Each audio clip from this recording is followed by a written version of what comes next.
This is an audiobook reading of Project Integrity International, Philosophy and Plan for a New Economy by ABCrane.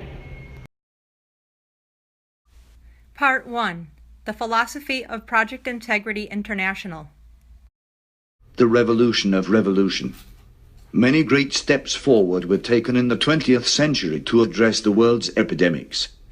Freedom fighters, conscientious objectors, and their civilian anti-war allies organized independence movements that resisted the brutal invasion and occupation of their homelands by foreign imperialists driven by power and profit. Challenging horrific working conditions were organized laborers who demanded better wages, shorter work days, and safer workplace conditions. Civil rights activists who battled against hundreds of years of slavery, racism, and discrimination began to achieve greater social and economic status. Chiseling away at millennia of male subjugation, misogyny, and unequal treatment were women who called out for equal status and rights. Psychologists, sociologists, social workers, and others challenged child abuse and domestic violence, while environmentalists rejected the toxic lifestyle of addiction-driven consumerism that depletes rainforests, the ozone layer, and fresh water. Seeking alternatives to both fundamental religion and secular materialistic lifestyles, both of which left little room for creative expression and individuality, were spiritualists who dared to stretch their consciousness beyond the status quo way of life. Entrepreneurs started sustainable businesses and charitable non-profits that fostered social justice and a healthier environment. Millions of people throughout the world made great changes. Despite reactionary governments, greedy corporations, and mass indifference, the progress fortunately continues. Today more than ever, we must accelerate these critical changes. Our current global economic systems are failing to safely and affordably feed, clothe, house, transport, and educate the world's population. Obesity gobbles down toxic treats as famine scrambles for a few grains of rice. Privilege speeds by in fancy sports cars, while poverty cups her hands hoping to score some spare change. Public transportation systems deteriorate beneath a melting sky as governments dole out welfare to wealthy automobile corporations. The economic imbalance between individuals, sexes, races, and nations is all too apparent on every street corner, in every town, and in every nation. As consumerism, the new global culture of shop till you drop, rampantly spreads across the planet, so do pollution, labor abuses, and human misery. Landfills overflow while rivers dry up. The automobile industry expands along with the hole in the ozone. Wars are waged in the great rush for more and more, while acres of rainforests become less and less. Pop culture replaces all others as the masses turn to an excess of junk food, alcohol, television, and drugs to fill in the void. People lurking on the edges of society try to bring sense and harmony to a crazy war-torn world. These souls traipse through the darkness, spreading light where illumination is desperately needed. Their voice cries out for peace, truth, wisdom, harmony, justice. Some shout it in the streets, while others stream it online. But as the poignant progressive voice bellows out from between the creases of cyberspace and Roman time, something shifts ever so slightly within the frequency of my perceptive faculties. The voice, still powerfully profound in its ideas and sentiments, now fails to grab hold of my mind and spirit as it once so has. Yes, the truth still rings true, and the epidemics still clutter the landscape of so-called democracy. But a quiet epiphany reveals itself in profound whispers. A new kind of progressive. A revolution of revolution. The ideas, epidemics, and sentiments of the progressive ideology still reflect the same in the mirror of truth, but the light in the mirror begins to refract at that trajectory where problem meets solution. The traditional progressive movement has focused its efforts, resources, and manpower on countless non-profits, non-violent resistance, consumer boycotts, worker strikes, and charitable drives. The anti-corporate movement has taken front and center stage in the saga of justice, shedding light on environmental, consumer, and labor abuses committed by many large companies across the globe. Perhaps the greatest conundrum perplexing the progressive movement lies in this anti-pro-corporate debate.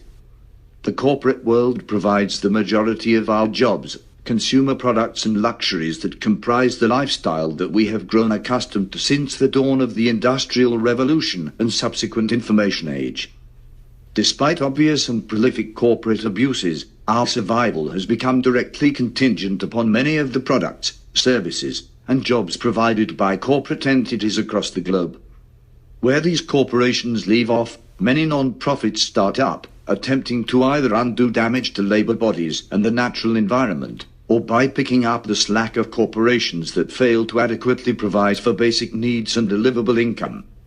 Many focus on providing direct charities to low-income persons, while others provide job training and affordable education to such underserved groups within the greater demographic.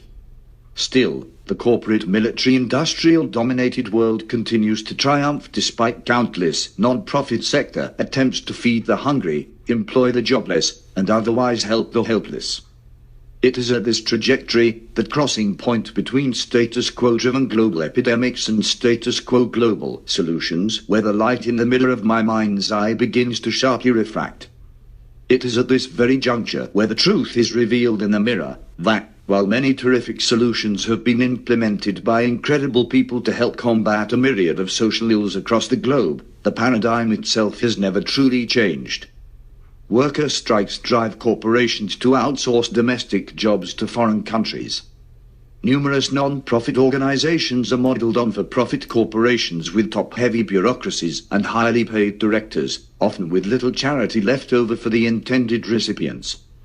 Charities that assist people with job training and education prepare the next corporate workforce that led to gross economic inequalities in the first place. And although many of these organizations raise awareness of so many issues, the mainstream media chimes out at a much higher decibel than fringe podcasts and progressive radio stations more scolding the globe. How many anti-corporate protests will we march sporting shoes, shirts, jeans, and accessories provided by and purchased from such companies? Anti-corporate activists like to point to the very structure of the corporate legal entity as being the root cause of modern-day secular evils. Anti-corporate proponents argue that the corporate personhood and limited liability aspects of the legal entity itself allow for corporations to commit environmental, consumer, and labor abuses without consequence. But if we can see the basic legal entity as an empty bowl, we can begin to realize that it is not the bowl but its contents that bring about pollution and abuse. If we fill the bowl with products, services, advertisements, and marketing strategies that deliberately manipulate our addictive tendencies, emotional vulnerability, and instinctual impulses, the bowl becomes as toxic as its contents.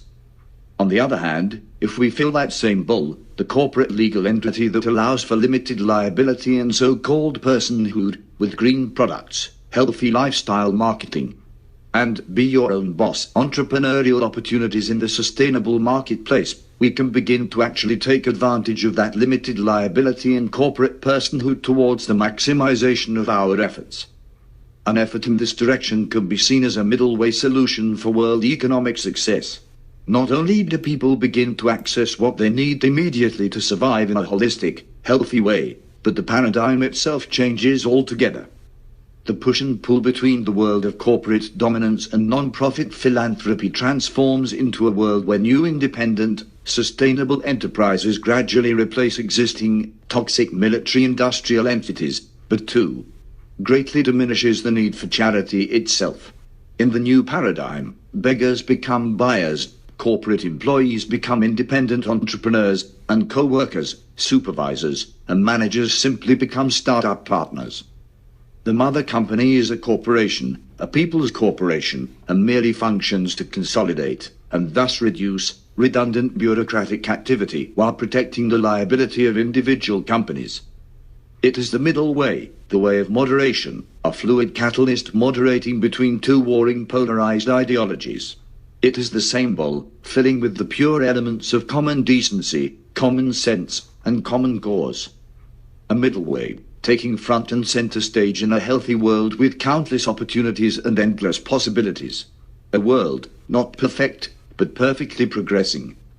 By providing an economic platform that welcomes individuals from all personal backgrounds and professional disciplines, Project Integrity International will support the technological, ecological, human rights, multicultural, and spiritual movements brewing today throughout the world. PII will foster a healthier world by more intelligently utilizing the abundant resources of planet Earth. Because PII will shelter many individuals under one umbrella, it will strengthen the movement at large by eliminating the wastefulness of redundant bureaucratic activity and by continually recirculating resources, capital, and profits back into its own economy. Finally, PII focuses its efforts upon creating new businesses rather than challenging or attacking existing ones. PII does not propose to violently overthrow the current government, nor, unlike other revolutions throughout history, does it call out for a mass labor strike or for the boycott of goods and services. Thus, PII will avoid creating a social and economic environment filled with contention and contempt. The success of PII will depend on the harmonized efforts of many individuals of all ages, races, genders, nationalities, political leanings, and professional disciplines. As an international movement, PII will evenly disperse its business entities across continents so as to maintain a critical balance of political, economic, and military power between nations. By not upsetting this critical balance, PII will be able to advance all the more smoothly and effectively across the world to accomplish its mission. So, what are we waiting for? Why shall we suffer on state or corporate assembly lines while we can be flourishing in our own gardens and holistic shops? Why not abandon the dusty union halls and recycle the tattered old manifestos in exchange for independent businesses and collective sustainable spaces? Let each become his own man, let each be her own boss, and put an end to the infantilism we all suffer in the 9-to-5 careerist agenda of the stale old elite establishment. We need not stay fleeing, fighting, or frozen in this age-old conundrum one moment beyond now. The time has come to give birth to a fresh outlook, a more effective economic system, and an emerging era in which individuals, communities, and nations survive and thrive together. Let us collaborate to restore our sacred rainforests, to grow splendid gardens, and to build more viable infrastructures that benefit both human beings and the greater natural environment. Let us put an end to the tragic bloody struggles between sexes, races, generations, religions, political parties, classes, and nations, and begin to appreciate the beautiful differences that we all share in common. The time is now. Project Integrity International welcomes all. The mission of the vision. Project Integrity International intends to create the kind of global society that can tackle the critical issues facing humankind at the beginning of the 21st century. But how, exactly? PII proposes the plan for an international franchise of environmentally sustainable worker-owned cooperative businesses. These business enterprises will not only bring economic independence, environmental health, and critical survival necessities to their co-owners, but help to resolve the world's issues and epidemics. Unlike random small businesses, PII bridges individual cooperatives with a unique franchise model designed to provide a sturdy, structured, and well-organized support system for its members. What exactly is an international franchise of environmentally sustainable worker-owned cooperative businesses?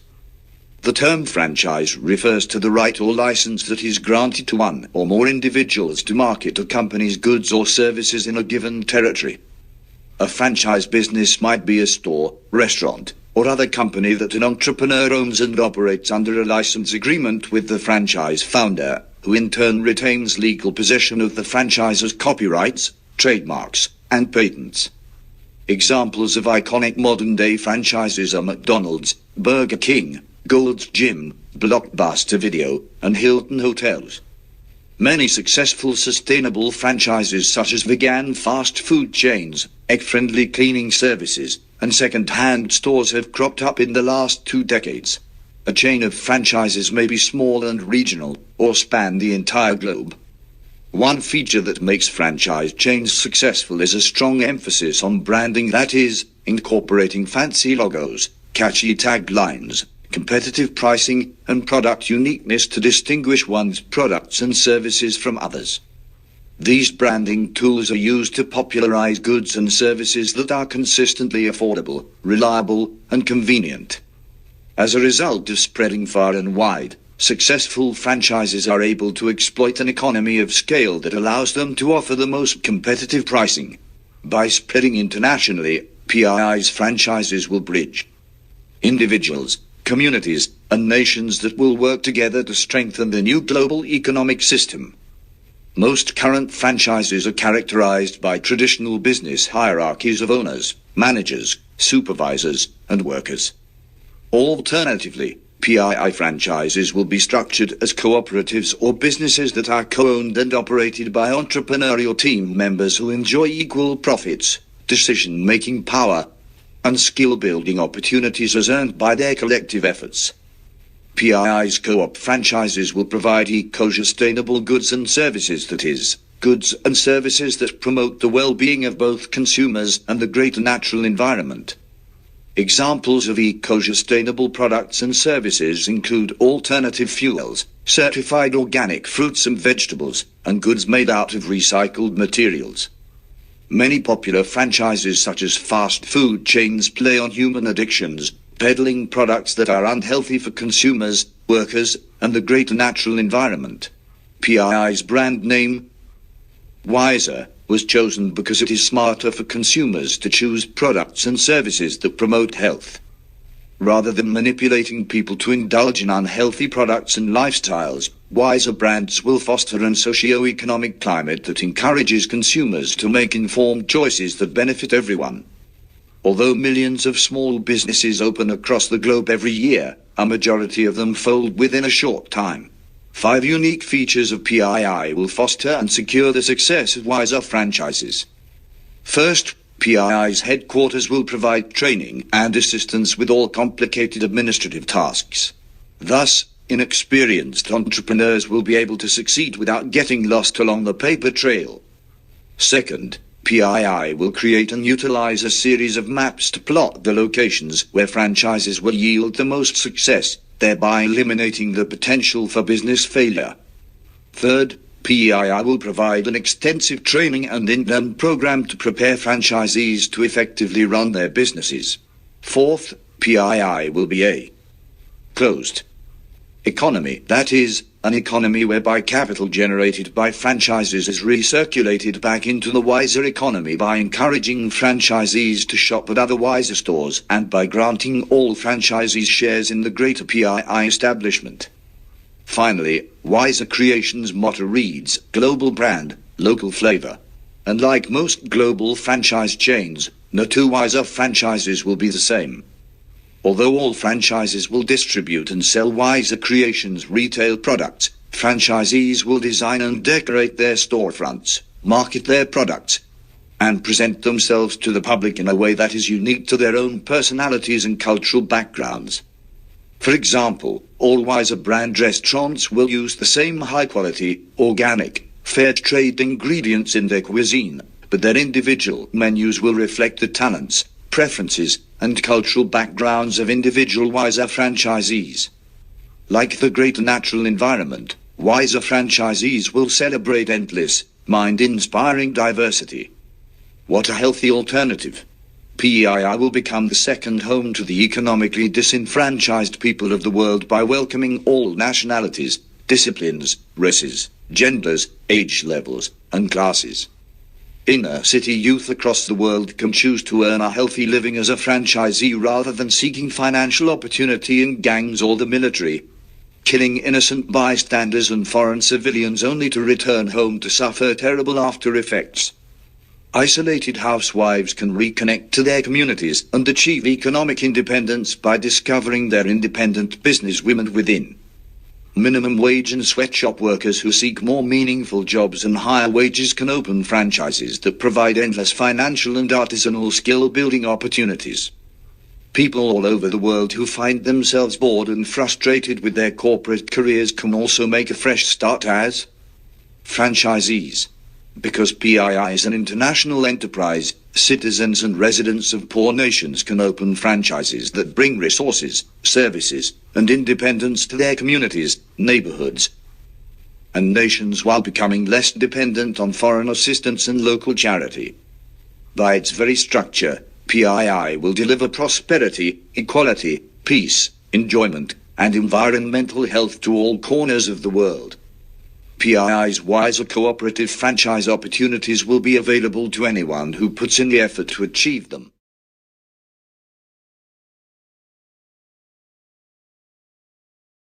The 6 alienations and 6 movements towards reintegration. Project Integrity International bridges, organizes, and unifies 6 present-day movements intended to alleviate 6 corresponding alienations troubling individuals, institutions, and communities throughout the world. Although PII is not a Marxist nor a communistic movement, but rather a purely entrepreneurial vision, it borrows and expands upon certain ideological tenets from the works of Karl Marx. In his economic and philosophic manuscripts of 1844, Marx identifies 4 types of alienation experienced by laborers under a capitalist system of industrial production. PII expands on this concept by adding 2 more types of alienation greatly affecting workers and consumers in today's globalized economy. Each of the 6 types of alienation can be best understood by way of syllogism, that is, an argument whereby 2 opposing ideas are expressed, a thesis and an opposing antithesis, and then a concluding compromise, or synthesis, is finally agreed upon by both debaters. Because the ideological framework of PII involves understanding socio-economic dynamics beyond oversimplified, often false dichotomies, it embraces a truly innovative solution-driven attitude rooted in dialectical thinking that refuses to throw out the proverbial baby with the bathwater and attempts to devise pragmatic, palatable solutions to people from all ways of thinking and walks of life. Karl Marx, living, theorizing, and writing at a time situated smack dab in the middle of the first and second industrial revolutions, was deeply concerned with the effect that major shifts in industrial production processes and commercialization exerted upon the common laborers. His theory on alienation, perhaps, is most greatly relevant to the fundamental foundation of the overall PII vision and mission that intends to solve for this alienation with an innovative reintegration approach. Marx saw the origins of the 4 alienations happening when people moved away from localized, do-it-yourself and for yourself, simple economies based in small family farming and independent artisanal production processes, and onto the monotonous assembly lines of big business. The first type that he identifies is the alienation from one's activity of labor. When a man or woman builds a home, grows crops, or manufactures shoes for his or her family or immediate community members, they not only experience the gratitude and immediate benefits of the fruits of their labor, but indulge in the pride and skill-building development inherent in the experience of engaging fully in seeing a product grow from seed to root to flower. The magic of this experience, however, gets completely obliterated on the factory assembly line, whereby individual workers stand in one lonely, dreary spot all day long performing one repetitive boring task. In the service sector, this type of alienation manifests, too, in a contrived customer service persona mask one must wear to please her profit-driven supervisor, manager, and owner of the business for which she works. With this first type of alienation comes the second, alienation from the very product of one's labor efforts. When one engages in producing products and providing services for their family or intimate village community members, those products are directly enjoyed and utilized by their loved ones. There is little difference between the instinctual pride felt by a lioness feeding her cub and a subsistence farmer serving her family a Sunday brunch harvested by her very own hands. But a man slaving on an assembly line producing products for the privileged middle class of a foreign country and securing the profits for a wealthy business owner for whom he works feels the meaningless of his labor, suffers a lack of essential personal purpose of the product itself, and knows that he has been robbed not only of the surplus profit of his hard work, but of the enlivening experience of creative innovation and skill building. Opportunity enjoyed by the master craftsmen of olden times. Marx referred to this innovation and diverse skill-building experience as one's species' essence. Loss of this nature-given rite of passage, his third type of alienation, was the alienation of the sense of self itself. Finally, the alienation from other workers occurs as a result of the first three types of alienations.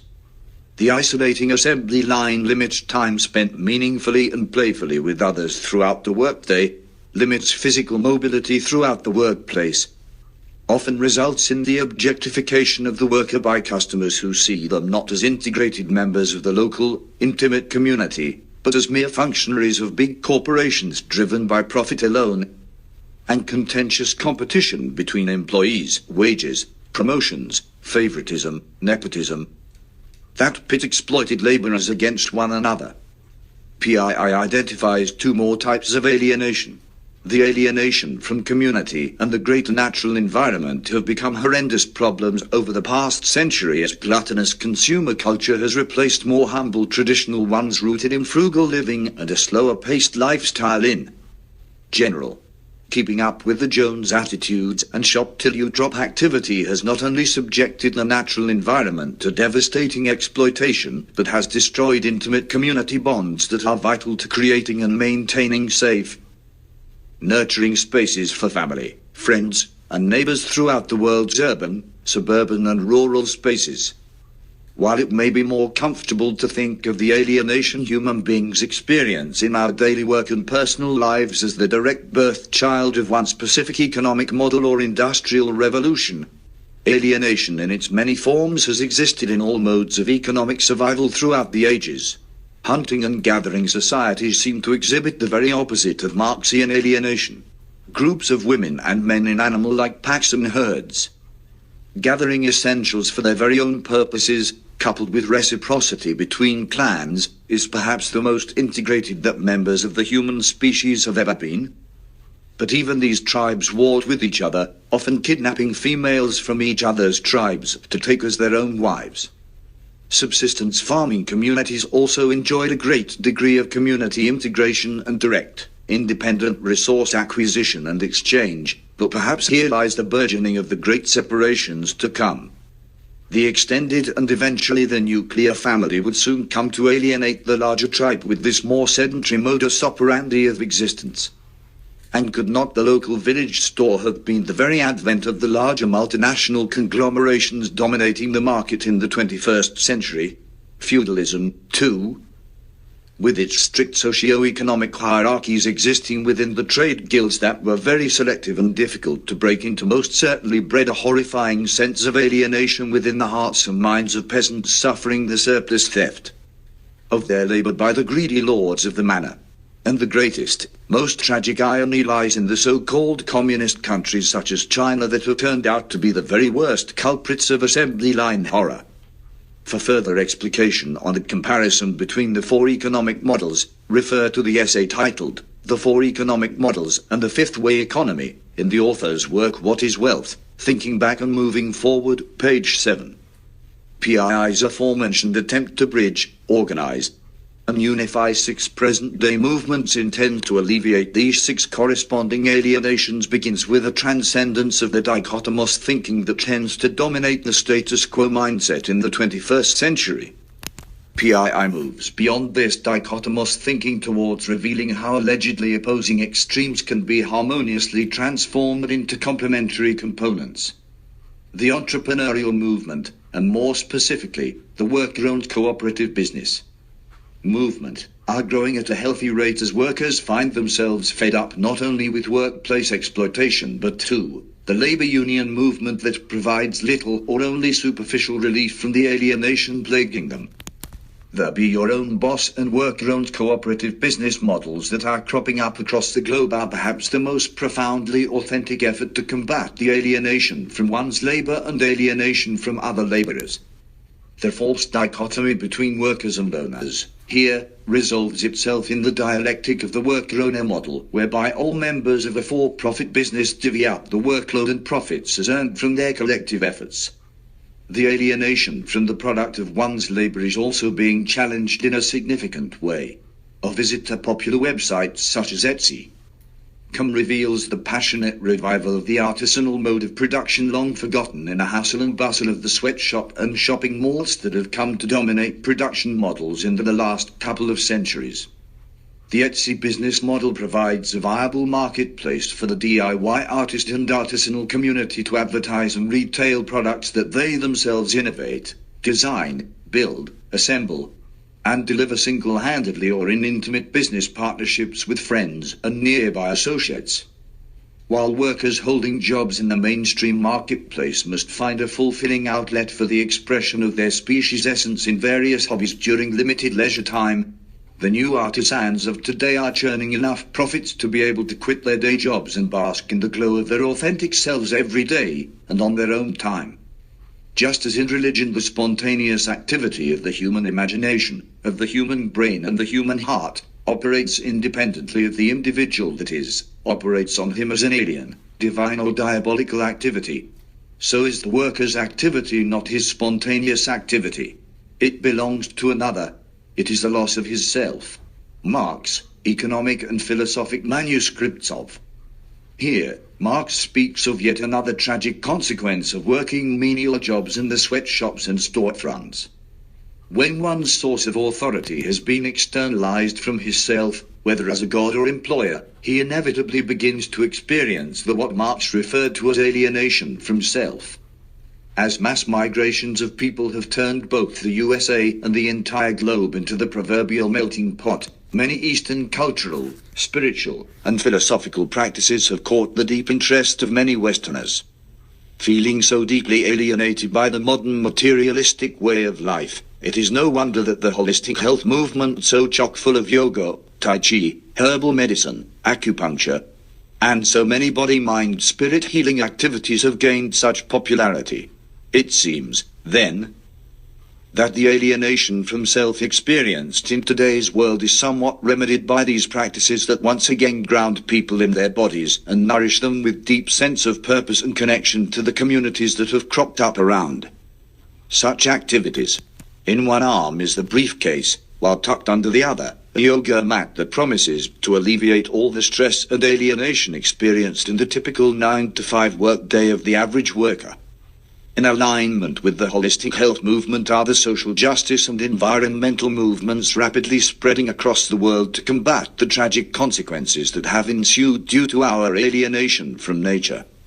Fed up with the complacency and cruelty of indifferent governments, citizens across the world have taken to the streets in protest, started non-profits that help to tackle a variety of human rights and environmental issues, and have started green businesses that bring healthy, organic, and sustainable products to local and global market zones.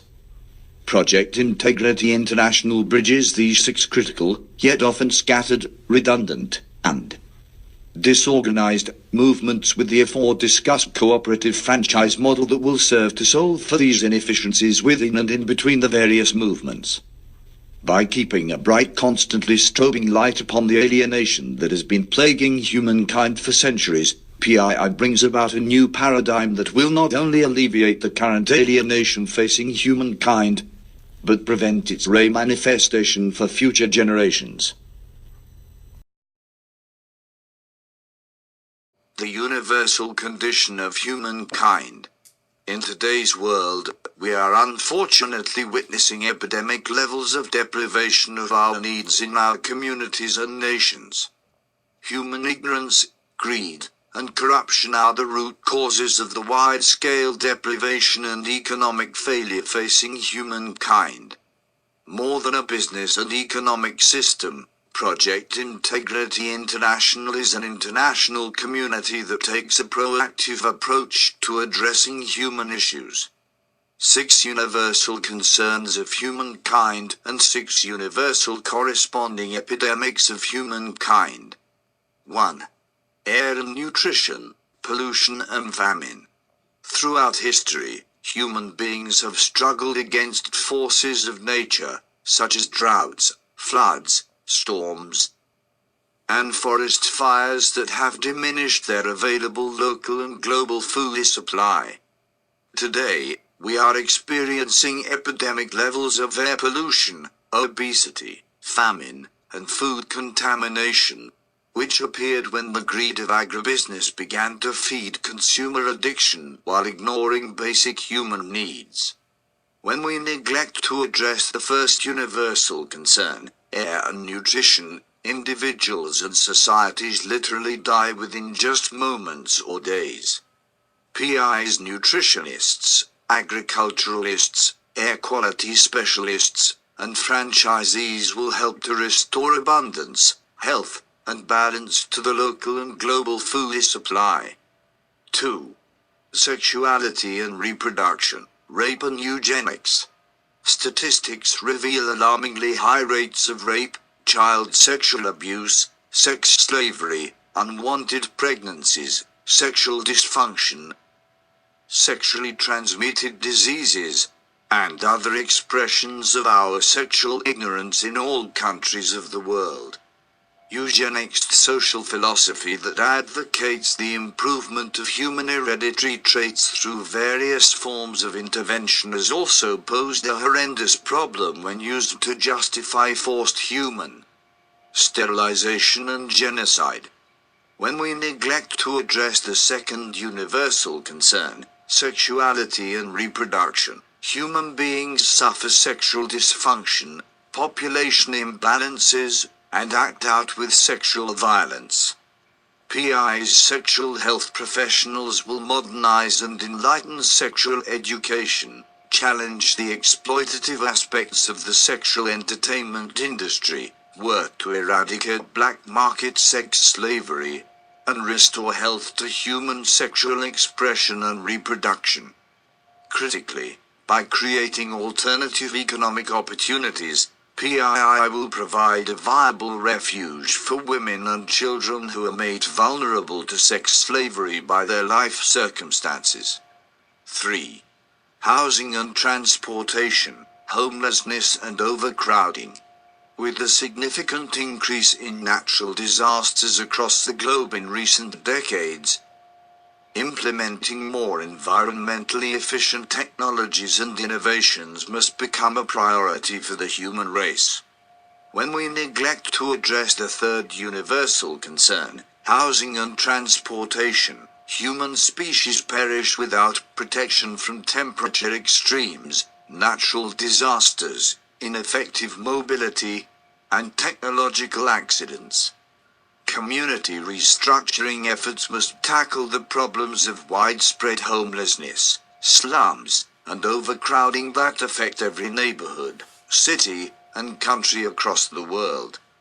By designing, producing and providing durable and sustainable housing, transportation systems, and other technologies, PII helps to more effectively shelter and transport the world's population. 4. Community and communications, war and disorder. Corporate, government, and non-profit bureaucracies across the globe are plagued with greed, corruption, fraud, inefficiency, and other internal abuses that contribute to the world epidemics of social disorder and war.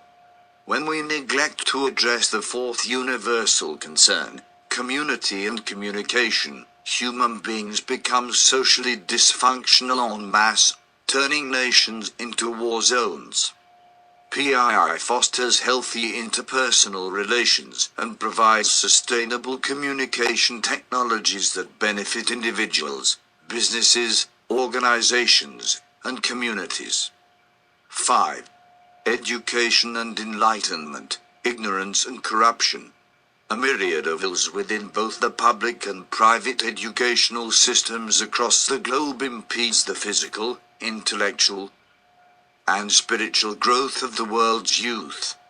When we neglect to address the fifth universal concern, education and enlightenment, human beings become helpless in all matters of both physical survival and spiritual fulfillment.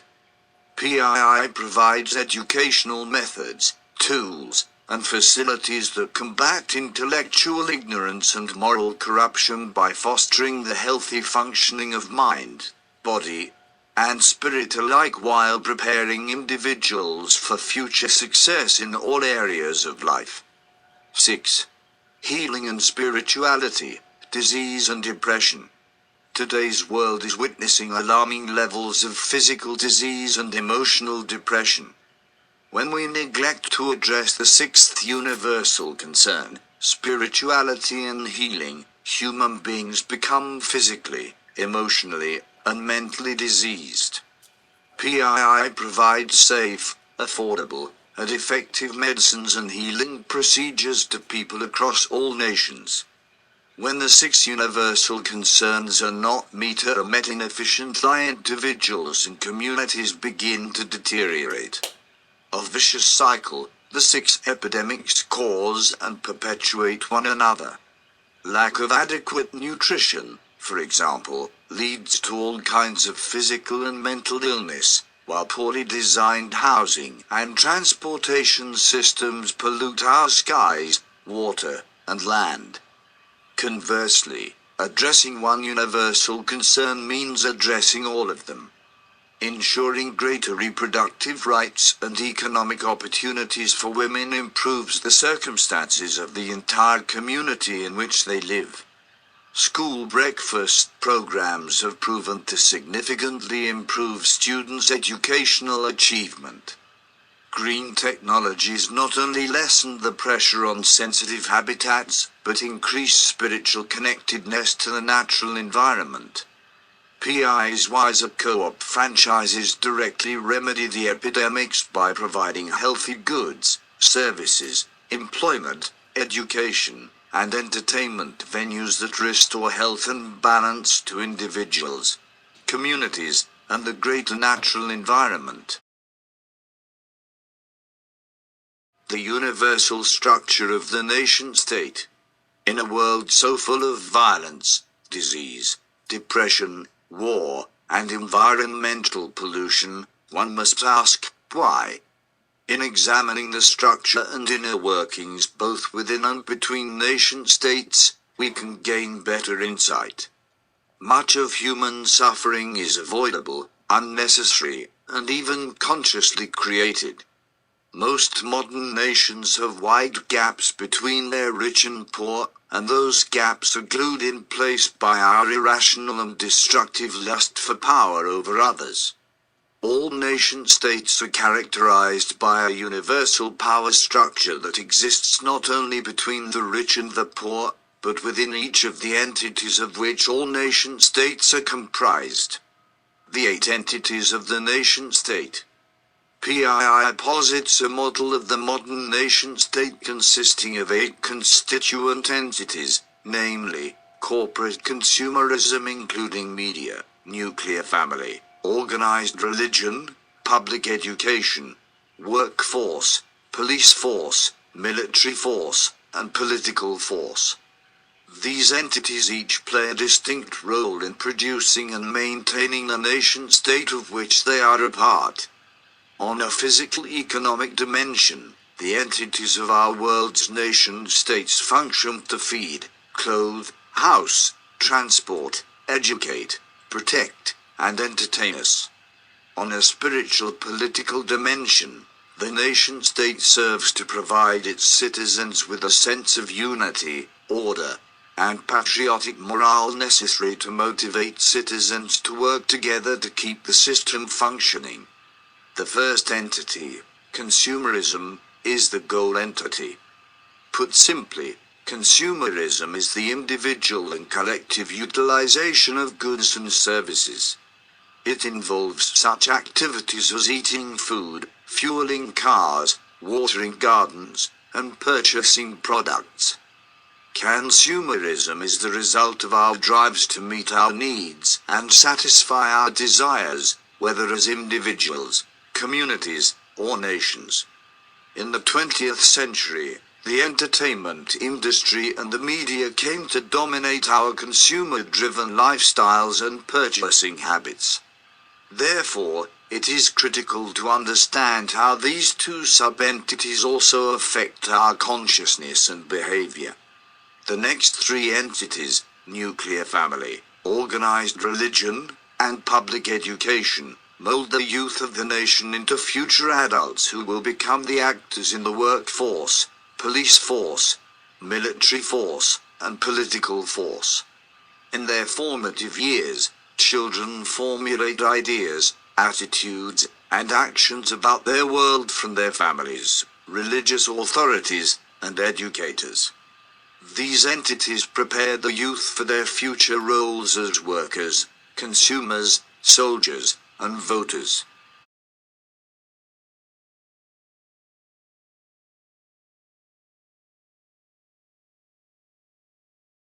The human hierarchy. Each entity seems to share in common a four-layered hierarchy, or chain of command. Furthermore, real experience and scientific studies reveal similar corruption and abuse patterns occurring within each entity. At the highest layer of the hierarchy are the master creators, or the top dogs, controlling the layers below. On the physical economic dimension, the master determines the flow of goods, services, and capital within a family, community, or nation. On the spiritual political dimension, the creator sets moral codes, writes the laws, and dictates status quo cultural practices. At the middle layer of the hierarchy are the indentured servant prophets, or the middlemen, controlling the layers below but controlled by the layers above. On the physical economic dimension, the indentured servant serves as a buffer zone between the highest and lowest layers by managing the flow of goods and services within a family, community, or nation. On the spiritual political dimension, the prophet teaches, preaches, and proselytizes the commands of the Creator to the bottommost layers. At the lowest layer of the hierarchy are the slave worshippers, or bottom dogs, controlled by all of the layers above. On the physical economic dimension, the slave toils to satisfy the physical needs and desires of the levels above. On the spiritual political dimension, the worshipper obeys and follows the moral codes, laws, and cultural practices determined by the upper levels. Finally, at the very bottom, are the disenfranchised and demonized, the dropouts, convicts, runaways, refugees, homeless, illegal immigrants, and others banned from the rights and privileges granted to the greater society. Many problems of epidemic magnitude arise from the structure of these hierarchies. Consumerism degrades both the environment and consumers with its lure of endless toxic treats. Master-level business owners profit from goods and services. Indentured servant-level marketers and advertisers use communications media to manipulate slave-level customers to buy those goods and services. Without marketers and advertisers, owners would not be able to sell enough products to make a profit. By manipulating human instinct, intellectual ignorance, and emotional vulnerability, advertisers seduce customers into buying unnecessary goods, which often degrade labor, customers, and the greater natural environment.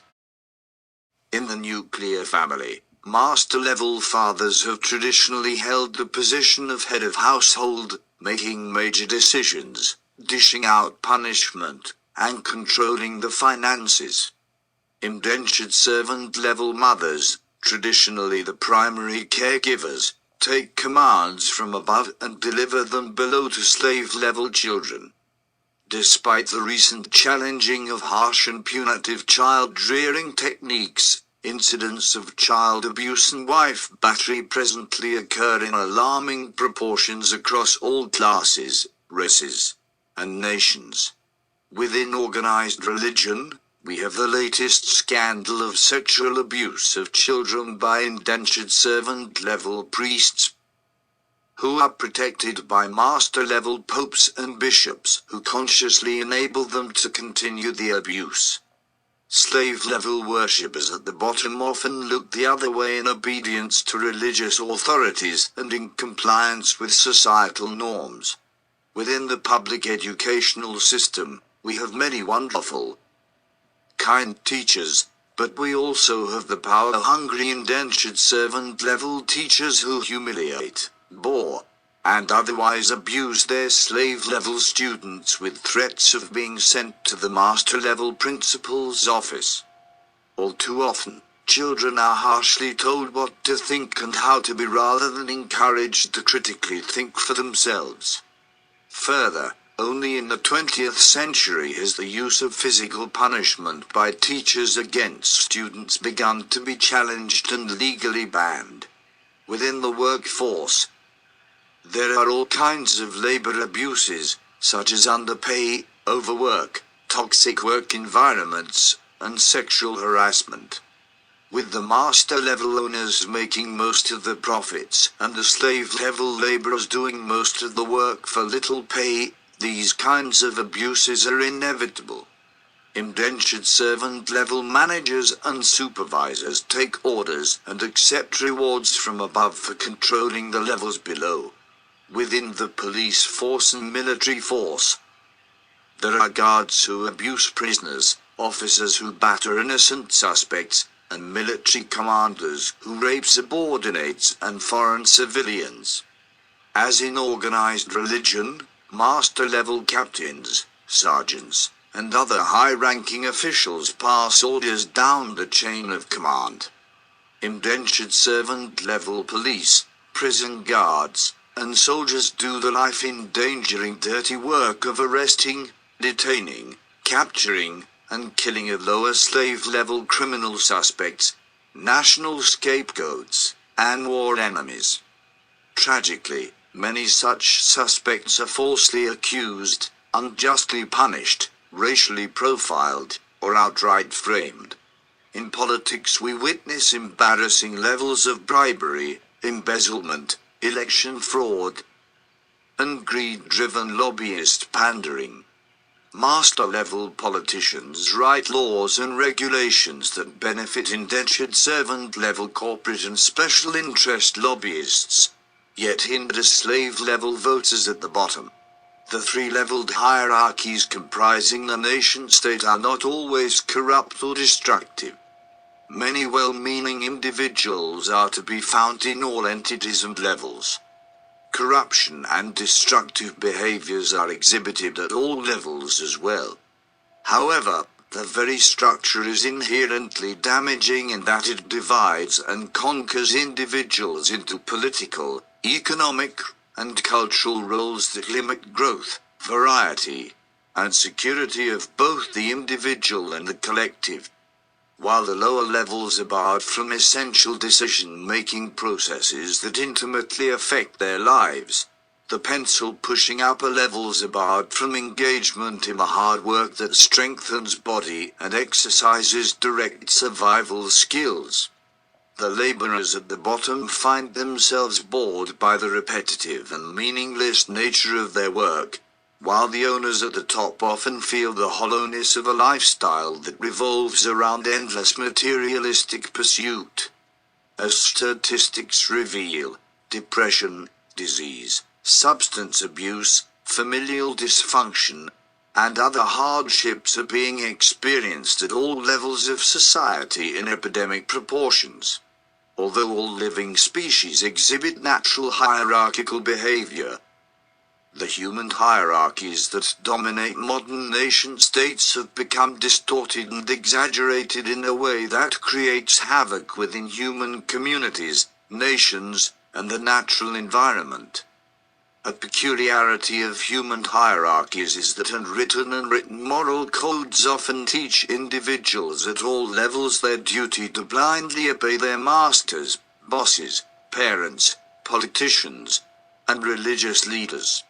Unlike wild animals, religious and political leaders use the preconceived threat of punishment and the promise of rewards to keep people firmly in their places.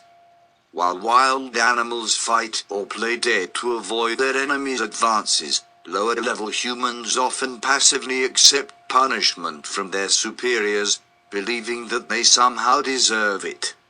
Thus, although hierarchical behavior and dominance are perhaps hardwired into our genes, their modern expression are detrimentally contrived, exaggerated, and distorted in the mirror of our ideas. So if it is our negative and limiting ideas about ourselves that cause us so much suffering, it stands to reason that positive and unlimited ideas about ourselves have the power to alleviate our suffering. PII offers an out from the dead end of societal dysfunction by embracing and realizing a more enlightened vision of the human species' unlimited potential. Project Integrity International, a healthy alternative. Although the three-leveled hierarchies greatly dominate our families, communities, organizations, and nations, many alternative structures that promote mutual respect, equality, and group cooperation exist in great numbers throughout the world. These structures include various indigenous tribes, youth communes, co-ops, workers' unions, women's empowerment groups, spiritual circles, and other organizations that emphasize democratic decision-making and group collaboration. Furthermore, many members of three-leveled hierarchies choose to interact with each other in a respectful, democratic manner. Policies on sexual harassment, fair compensation, worker safety, child labor laws, and a myriad of other laws are designed to protect all levels of the hierarchies, whether at school, work, home, or anywhere else. As an international franchise of eco-sustainable co-ops, Project Integrity International provides a healthier, egalitarian structure for individuals who wish to escape the destructive and limiting hierarchies that dominate their lives. Project Integrity International promotes equality and balance not only between humans, but also within the natural environment. Part 2. The Economics of Project Integrity International.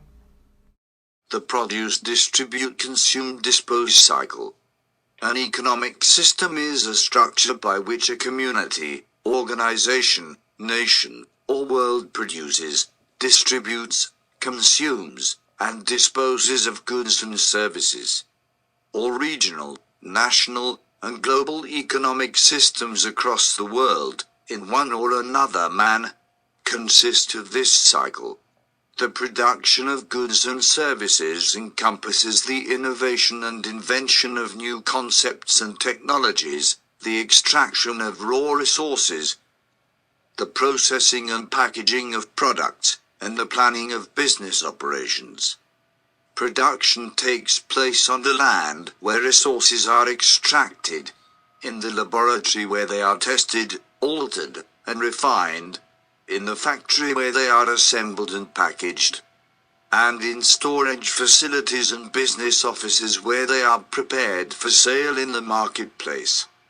Producers include farmers, crop pickers, factory workers, laboratory scientists, business persons, and others who prepare goods and services for sale in the marketplace. Distribution takes place when goods and services are moved from their place of production to warehouses and storefronts, where they are sold in wholesale and retail markets. Airplanes, ships, trains, trucks, vans, bicycles, and foot carriers deliver resources and products across cities, countries, and the globe to be bought and consumed by the world's customers. With the popularization of internet shopping, computers, too, are active vehicles for the transportation of ideas, financial transactions, and other forms of communication. Distributors include truck drivers, dock workers, ship and airplane crews, and internet shopping site personnel. Consumption happens when goods and services are sold, bought, and used by wholesalers, retailers, and clients. Customers and clients purchase goods and services from warehouses, stores, malls, farmers' markets, on the internet, and from other market fronts. These products include both our basic necessities and our most desired luxuries. All human beings across the globe consume goods and services, poor and rich alike. Finally, the disposal of goods happens when unused, wasted materials are brought to dumps, landfills, or recycling facilities. Dumps, landfills, and recycling plants store, process, and otherwise manage waste products, such as discarded packaging, broken or unwanted technology, and other such leftovers. Persons involved in waste management include municipally employed garbage collectors, consumers who collect and sell back recyclable materials, junkyard dealers, recycled material retailers, and both municipal and private sector recycling plant workers. The significance of understanding the economic cycle of produce, distribute, consume, dispose lies in gaining better insight into the strengths and weaknesses of the greater economy. An examination of our world reveals tragic rates of pollution, corruption, unnecessary waste, diseases, and other atrocities that can be traced in great part to the inefficiency and abuses of our local and global economic systems. Only when we closely examine the flow of goods and services between producers, distributors, and consumers can we begin to pinpoint problems and devise solutions. The 12 essential elements of effective economy. The effective functioning of the produce, distribute, consume, dispose cycles operating across the globe depends on the adequate presence of 12 essential elements. These parts of the greater economy are necessary to keep people fed, clothed, transported, housed, educated, and entertained. The 12 elements are made up of 6 pairs of complementary components. That is, each pair represents 2 elements that are exchanged for and balanced against each other. For example, incentives and labor are exchanged within the greater economy. Workers trade their labor for incentives or pay. Incentives can take the form of monetary payments, profits, vacation time, or health care benefits. Without incentives and without laborers who work for them, businesses and economic systems would not be able to function. To understand how the 12 essential elements operate separately and together is a critical first step in improving our individual and collective economic lives. The first pair of essential economic elements are vision and discipline. All business concepts and inventions begin with a vision, that is, they are conjured up in the mind as an idea before they are realized in concrete reality as a product or service. All products and services in the marketplace emerge from someone's imagination, and only later manifest as something tangible. Together, the effort, drive, and endurance necessary to bring visions into fruition is called discipline. Without discipline, visions would remain mere figments of our imagination.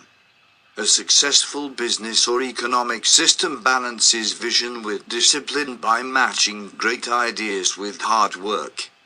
As products and services are being diligently produced, the inner visionary remains awake to possibilities for continual improvements. The second pair of essential economic elements are energy and resources. All products and services in the marketplace are comprised of energy and raw materials. Energy is the fuel that is necessary to extract resources, refine products, and distribute goods and services. Resources are the natural and manufactured ingredients that comprise a given product or service.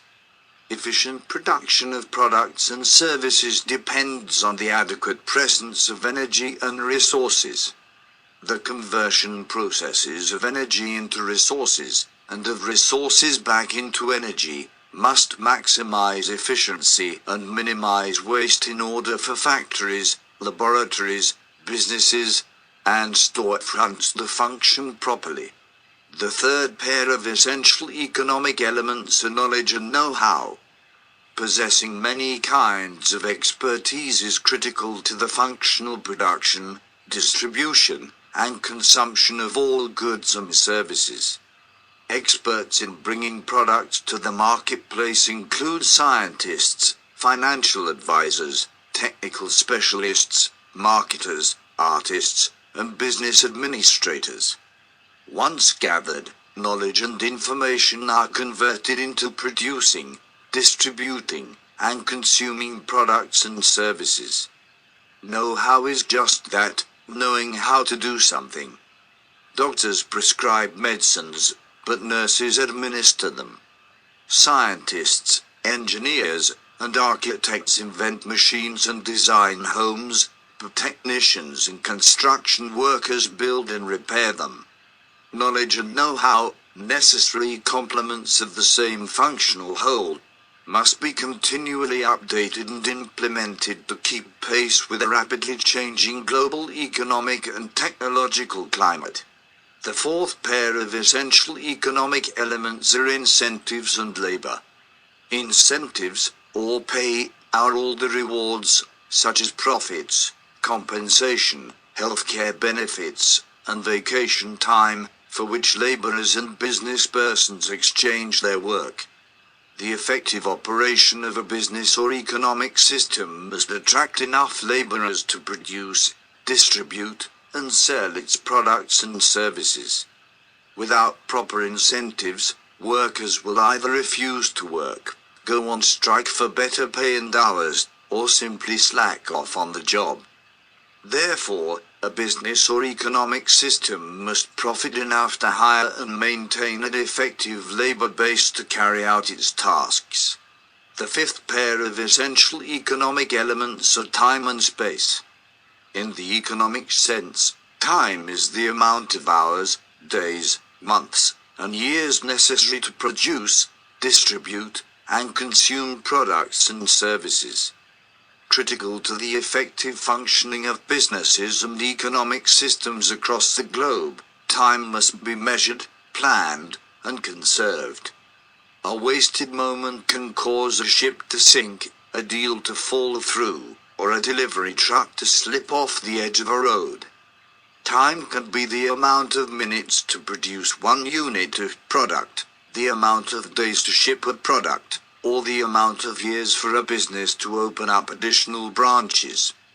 Space, or real estate, is the land, buildings, roadways, and storefronts that are utilized to bring goods and services into fruition. It is essential that time and space are balanced in a way that benefits producers, distributors, and consumers.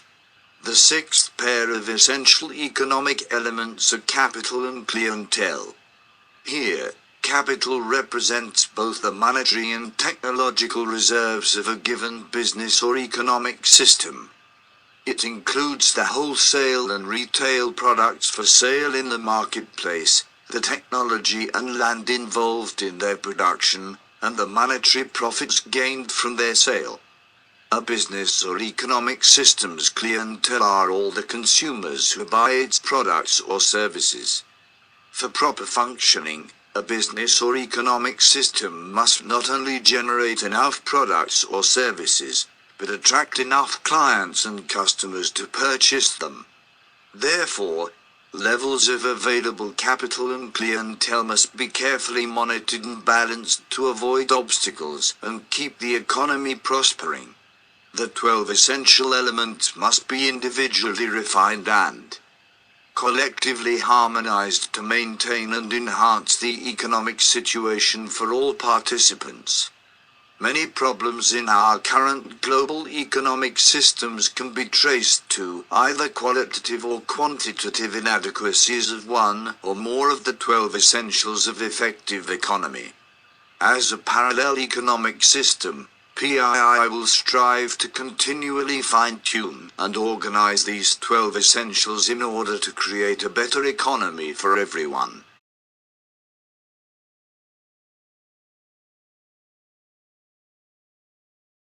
The four role players of economy. All businesses and economic systems are started, run, and patronized by four main role players, namely, owners, workers, shareholders, and clients. Owners are those individuals who possess the deeds to real estate, factories, warehouses, stores, internet shopping sites, and the like. Workers are all those individuals who are employed and compensated by owners, such as supervisors, managers, office assistants, and manual laborers. Clients and customers are the people who purchase products and services from business owners. Finally, shareholders are all those individuals who own shares, or percentages, of a company's capital holdings. Shareholders include silent partners, financial lenders, and anyone who has purchased shares of a company on the stock market. Many problems exist among the four role players within businesses and the greater economy, such as financial scandals, employee abuses, consumer manipulation, infighting, miscommunication, and gross imbalances of wealth. Throughout history, dysfunction and imbalances between these role players of economy have plagued the human species. With the growth of industry and the spread of rampant consumerism across continents and countries, the inequalities among the four role players have increased at alarming rates. This growth and expansion of the economy has widened the distance between owners, workers, shareholders, and clients as factories have moved abroad to countries that supply cheap labor, as the internet has allowed customers to buy products from afar, and as shareholders have begun to buy up shares of companies with which they have no other affiliation. As larger businesses and corporations have begun to replace small family businesses, the relationships among owners, workers, shareholders, and clients have grown more physically and emotionally distant, leaving more room for waste and corruption to leak in. No longer do owners, workers, shareholders, and clients live in the same town, community, or even country. No longer do they stand face to face in everyday business dealings. Thus, no longer do they stand on common ground, form intimate community bonds, or connect on similar values. Less direct control over our short-term and long-term economic fate has inevitably led to the cruel realities of waste and corruption. By closing the gap between owners, workers, shareholders, and clients, PII improves economic circumstances for all. The waste corruption potential.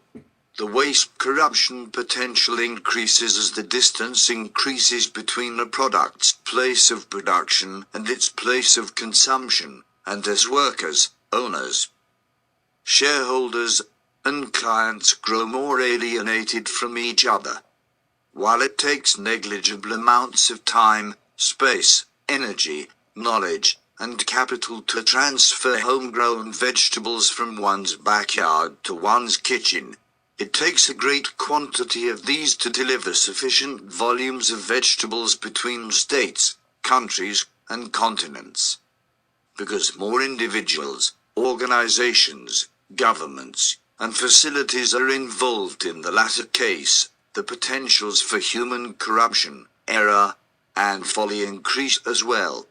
To be aware of the waste corruption potential as it plays out in our current local and global economics is the first step in reducing waste, corruption, and other inefficiencies plaguing our individual and collective existence. Closed economy. The waste corruption potential can be reduced by spurring the growth of small businesses and economic communities. Doing so will inevitably foster communal intimacy, common purpose, and economic equality, and thus yield stronger protection against corruption, waste, and inefficiency. Many small businesses, co-ops, and local farms today are doing just that. PII will be structured as a closed economy, that is, an economic system in which the four role players overlap, each one playing every role at once. As an international franchise of sustainable co-ops, PII eliminates the distance between participants. Ideally, a co-op is a business in which all the owners possess equal numbers of shares, and in which all the owners do the same amount and type of work. Because PII encourages its franchisees to purchase products and services from other PII franchise stores, the owners are also the predominant clients and customers. Finally, because all franchisees own equal shares in the larger PII umbrella corporation, all are primary shareholders as well. As a closed economy, PII will reduce the waste corruption potential by ensuring that all participants receive their fair share and by making locally accessible the 12 essentials of economy. With this newfound economic and emotional security, intimacy, and connectedness, participants will decreasingly be compelled toward corrupt and wasteful behavior. Need-driven economy versus addiction-driven economy.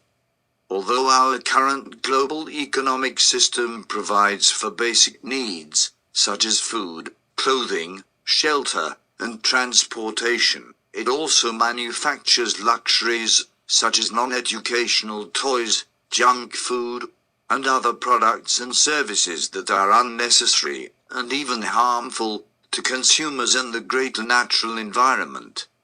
Furthermore, many of these luxuries are being consumed by economically privileged individuals at the expense of the basic survival needs of less fortunate persons who slave in factories to produce them.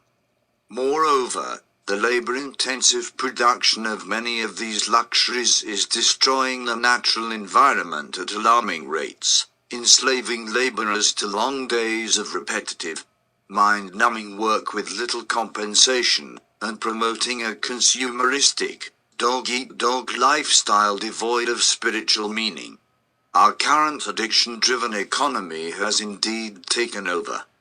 Subsistence farmers, who traditionally have fed their families and communities with fruits, vegetables, and grains, are being replaced by large agribusiness plantation owners who turn the land into junk food, alcohol, cigarettes, and other poisons for profit.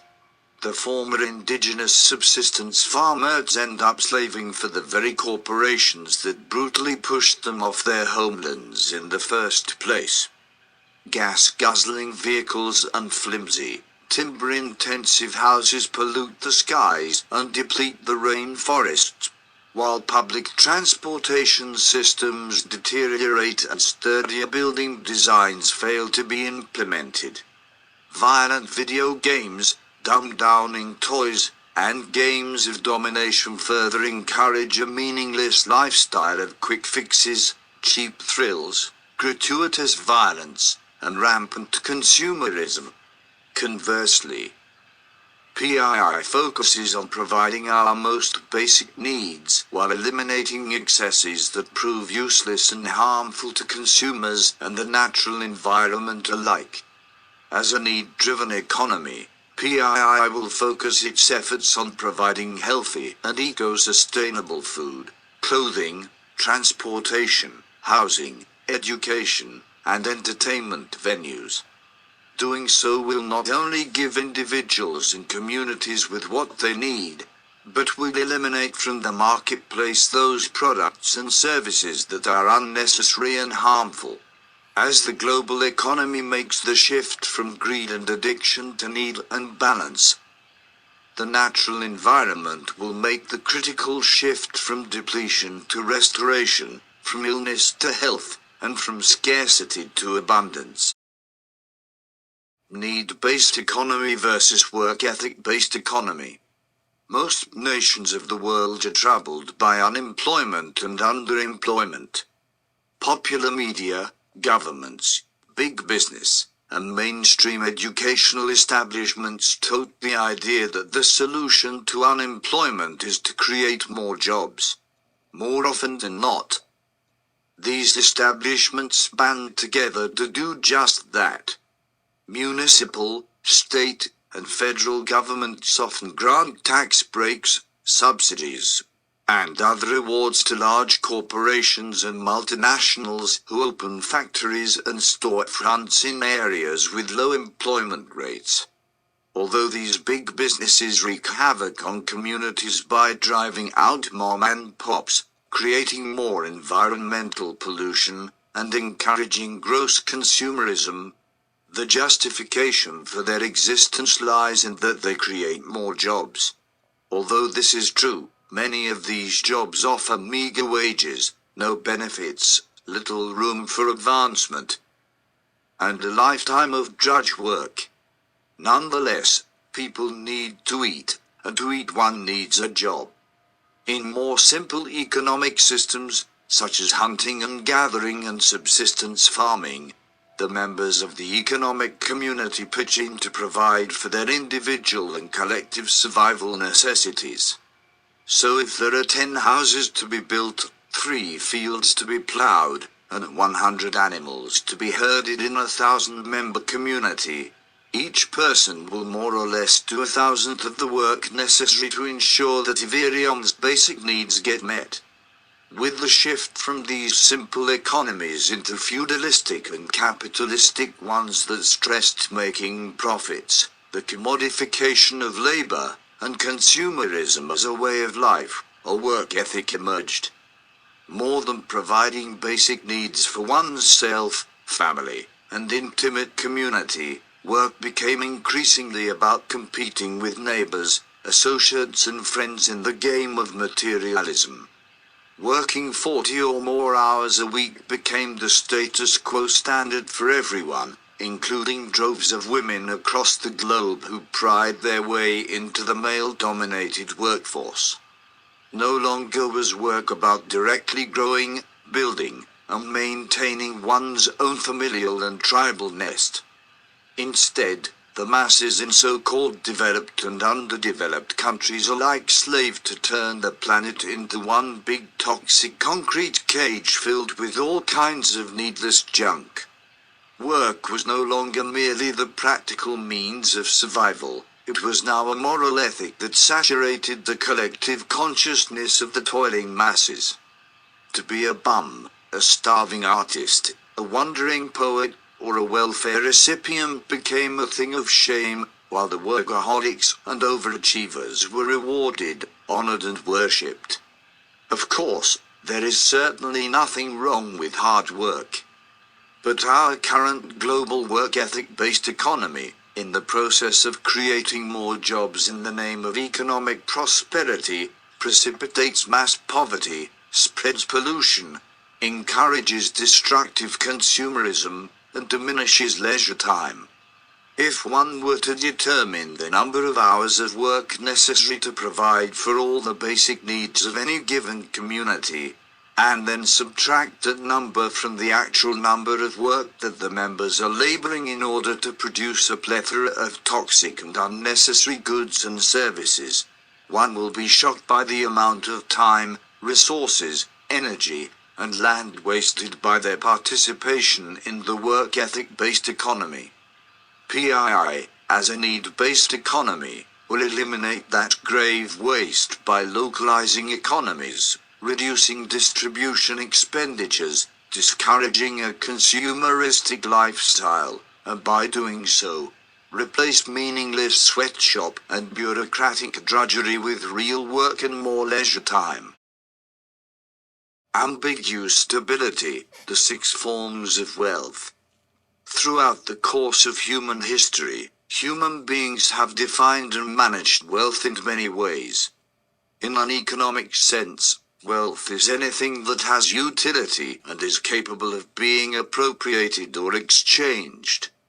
In other words, wealth is all those raw resources, refined products, and services that can be used to satisfy our basic needs and excess wants, and that can be traded for other resources, products, and services. The 6 major forms of wealth throughout the course of human history have been land, technology, gold, cash, credit, and welfare. In simple economic systems, such as hunting and gathering and subsistence farming, wealth is most often represented by land, food, and simple tools that are either directly consumed by or traded among individuals, tribes, or nations. As industrialization allowed and encouraged people to migrate farther and faster across the globe, trade grew more complicated. Direct bartering, that is, trading one thing for another, was no longer practical.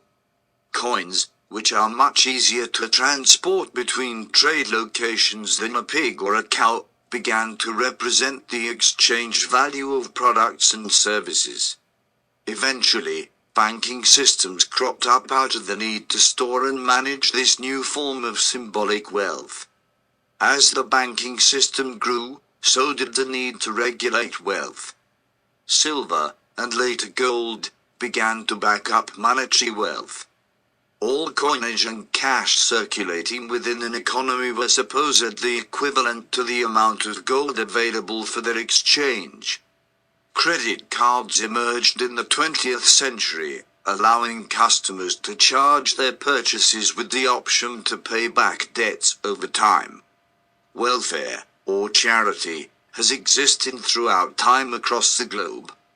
In earlier ages, churches were the main providers of charity. Later, certain liberal governments began to share the responsibility with their religious counterparts. Welfare can be donated in the form of money, products, services, and public works projects that are intended to create jobs. Although all 6 forms of wealth hold value, they are not equally reliable or accessible to all members of a community or nation. In other words, wealth is only as good as what it can be traded for. Land and technology, the very foundations of our survival, are the most stable forms of wealth. They retain their value over time, both in usability and exchangeability, and they literally represent what they can be traded for. For example, 5 acres of land and 4 tractors can almost always be exchanged for land and equipment of equal quality. Land and technology are the least ambiguous forms of wealth. Silver and gold, due to their rarity, beauty, and visual distinguishability, were chosen to represent the amount of currency in circulation within and between nations. Because these metals simultaneously represent tangible wealth, such as in the form of jewelry and art, and symbolic wealth, they are less stable than land and technology, but more stable than cash, credit, and welfare, which are purely symbolic forms of wealth. While most merchants will accept cash payments, credit is only accepted if one has a stable credit history. Welfare and other forms of charity, whose recipients remain at the mercy of their benefactors, hold the least power of exchangeability for essential and luxury goods and services. Ambiguous stability is the theory that the more ambiguous, or symbolic, the form of wealth is, the less value it retains over time. Gold and silver coins are more or less obsolete today. Paper currencies lose value due to inflation. Credit cards have maximum balances. Welfare benefits get cut by political and religious authorities. But well-maintained land and technologies never lose their value, since they are the very means of our physical survival. Distribution of the 6 forms of wealth. Feudalistic, early capitalistic, industrial capitalistic, and ironically, communistic economic systems all sharing common and unequal distribution of wealth. For thousands of years, royalty, nobility, landlords, religious authorities, and business elites controlled a majority of the lands, technologies, gold reserves, and currency despite representing only a small minority of the national and world populations. The poor majority slaved away in perpetual indebtedness to their financial superiors, many relying on low pay, credit cards and religious or government welfare programs to put food on the table. Still countless others face hardships of famine and disease without adequate food and medical care. Another problem with the more ambiguous, less stable forms of wealth such as cash and credit occurs when consumers lose sight of their true value of attaining goods and services essential for survival and begin to equate financial wealth with social prestige. When this happens, prestige-driven consumers indulge in an excess of luxuries, the production of which often wreaks havoc on exploited labor and the natural environment. Nonetheless, all forms of wealth have their function and place within businesses and economic systems.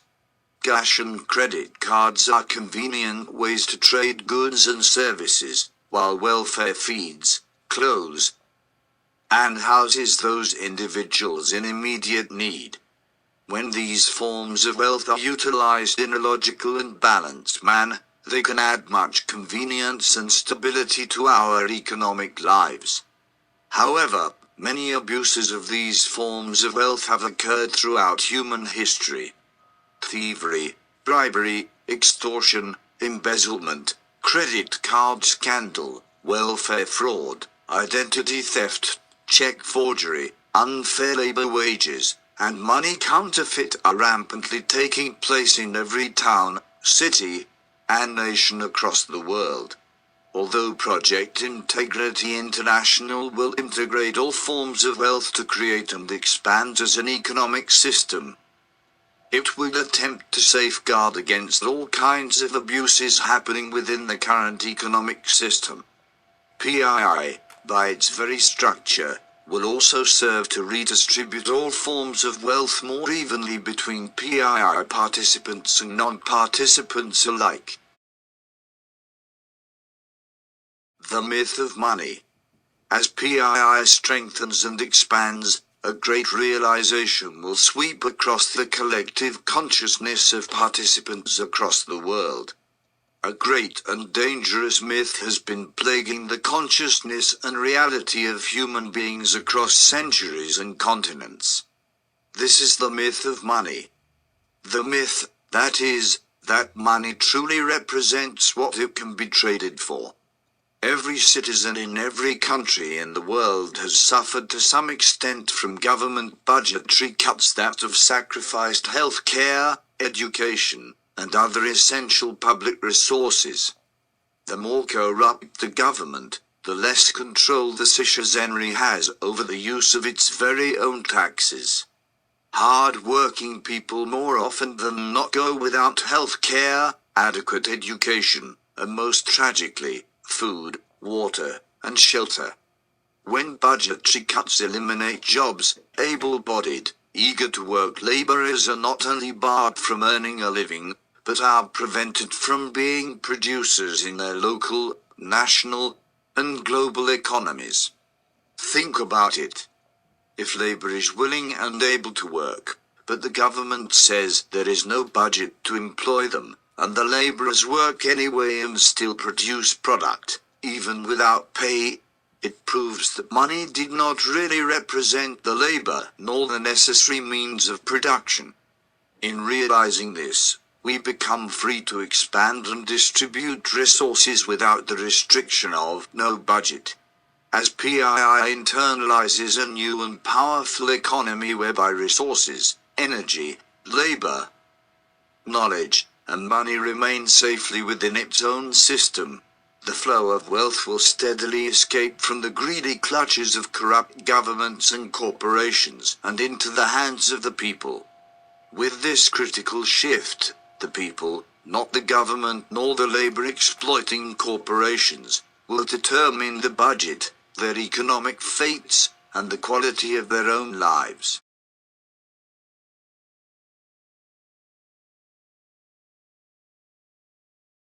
Maps of Change plots out the 12 foundations necessary to satisfy the 6 universal concerns of human existence.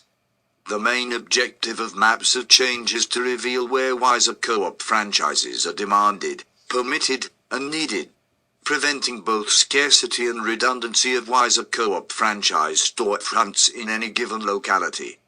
Maps of Change are drawn up by a team of expert cartographers, geographers, and statisticians who work in collaboration to continually revise and update the maps for present and future reference. Maps of Change begins with a thorough examination of both the perceived false myth barriers and true actual barriers to making positive changes within our communities and environments. Myth barriers are popular false beliefs and ideas that barricade human beings from solving problems and improving their world. Actual barriers are the actual causes of the problems facing human beings. Widely held myths about our environments and world blind us to what is really going on, and thus, inhibit our motivation and ability to effectively address our problems. Geographical maps plot out the raw and refined resources available across the globe to satisfy the critical basic needs of healthy air, clean water, nutritious food, and climate-appropriate clothing. One set of maps examines where the world's food can be cultivated, commodified, consumed, and composted effectively and affordably. A second set of maps traces both clean air and contaminated air, revealing where restoration and anti-pollution measures must be taken to provide breathable air for humans and ecosystem. Geographical maps dispel the myth barrier of scarcity, or the belief that the world has a shortage of vital resources with which to feed, clothe, and house the world's population. Geographical maps proves that the world has more than enough resources to feed, clothe, and house all human beings. By revealing that the true barrier, misallocation of resources, is the root cause of human starvation and malnutrition, geographical maps restores hope to the very people who will utilize the maps to manifest abundance in their communities and beyond. Political maps plot out both the supply-demand determined zones and the politically controlled zones within all types of governments that will prove inviting or inhibitive to the establishment and success of wiser co-op franchises. Political maps dispel the myth of independence as peddled by the propagandist mechanisms of so-called democratic states, pop culture, and mainstream media. By shedding light on oppressive and obsolete policies, the root cause of political, cultural, and economic stagnation, political maps plot out zones where wiser co-op franchises will be both demanded by consumers and permitted by the written laws and cultural mores of any given locality. Technological maps plot out the innovations and inventions available across the globe necessary to satisfy the critical need of sturdy, safe, and affordable housing, transportation, agricultural tools, textiles, fuels, and other critical technologies. A series of maps examines and pinpoints not only where housing, transportation, and other critical technologies are needed, but what kinds of structures make sense in differing geographical, economic, and cultural climates, where the current industries are growing or stagnating, and where alternative, more effective innovations are being popularized. Technological maps dispel the myth of technological progress, or the illusion that technological advancement is the greatest measure of human success. Rather, technological maps proves that the true barrier, technological ignorance characterized by misuse, overuse, and unnecessary production of needless, harmful technologies, is the root cause of environmental pollution and human injury.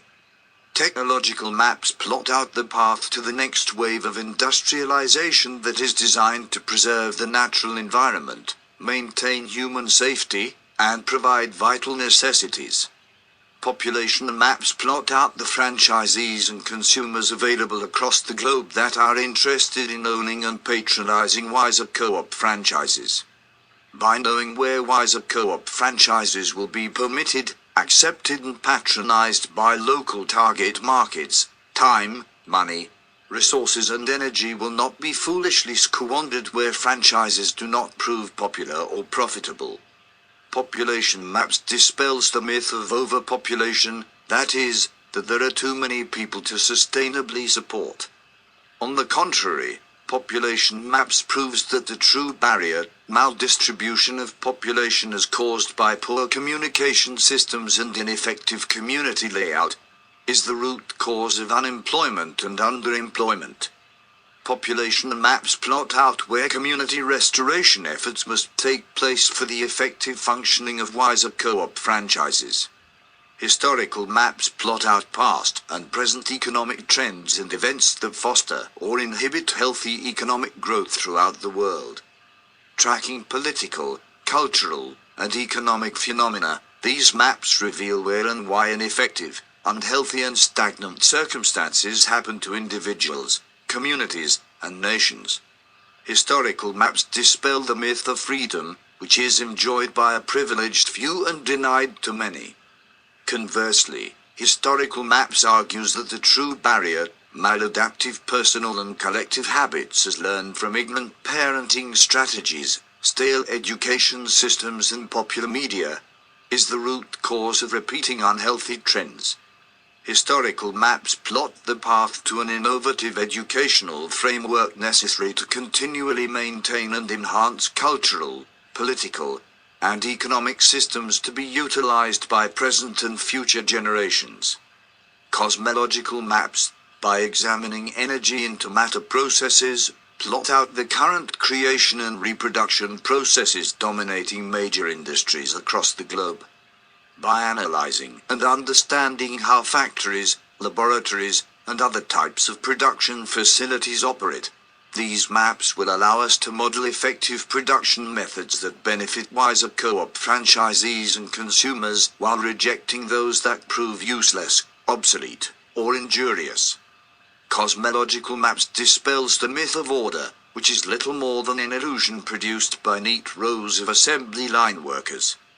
Conversely, cosmological maps reveal the actual barrier, the chaotic mayhem characterizing many factory plants that lead to pollution, waste, and a general sense of meaningless on the job. Cosmological maps will lay the foundation for safe, meaningful production and distribution of wiser brand products and services. Maps of change will not only be used by expert scientists and business administrators participating in Project Integrity International, but will be presented on as educational tools for all visitors to PI's website.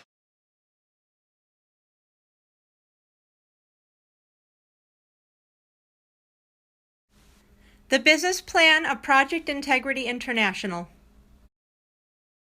PI's business structure. Critical to the success of PI's financial accessibility of franchise opportunities to all interested participants. The startup costs of the average franchise exceed the expendable income of many low and middle-class individuals. Therefore, PII will incorporate a loan, scholarship, and grant program to assist franchise prospects to afford the training and intern program tuition fees as well as the startup and ongoing expenses of their franchises. PII will start out by inviting interested participants to an online forum where they can create their own unique network profile page and begin to collaborate with others. Profits generated by the PII online networking forum's extensive ad campaign and featured services will be rolled into funds for the initial non-profit sector think tanks of Wiser Assembly, Wiser Creations, and Maps of Change Cartography Center. Both salaried experts and volunteers will design the prototypes for PI's businesses, products and services. In turn, profits will be generated by selling products and services to existing storefronts across the globe. These profits will later serve to provide the scholarships, loans and grants for future franchisees. The constant cycling of funds will serve not only to aid and abet the growth of PI's business establishments, but to continually improve the quality of wiser products and services. PII's relationship with other business entities. PII's relationship with other business entities throughout PII's market zones will be friendly, fair, and symbiotic. Out of respect for established businesses, PII will cooperate with other business entities to foster growth, independence, and abundance for all parties involved. PII will assist other small businesses who wish to become more sustainable while remaining independent. Small businesses will also have the option to convert to a wiser franchise, taking advantage of their brand identity to strengthen their products or services' popularity. PII will shelve the products of existing green businesses, thus boosting their profits and market exposure. When it comes to Fortune 500 seconds, multinationals, and other franchises, PII considers that big guys fair competition. Let's play. PII will recruit experts, artists, and students from public, private, and alternative educational facilities from all corners of the world and create empowering affiliations with other schools. Finally, PII will work with non-profits to make the wiser franchise more viable opportunities in poor neighborhoods, cities, and nations. By not threatening established businesses, PII will maintain harmony between all individuals within its market zones while improving the world's cultural, environmental, and economic climate.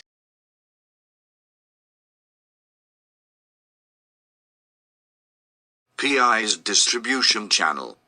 PII serves to bridge green business retailers, wholesalers, and consumers who choose to utilize PII's distribution channel to sell and buy sustainable products and services.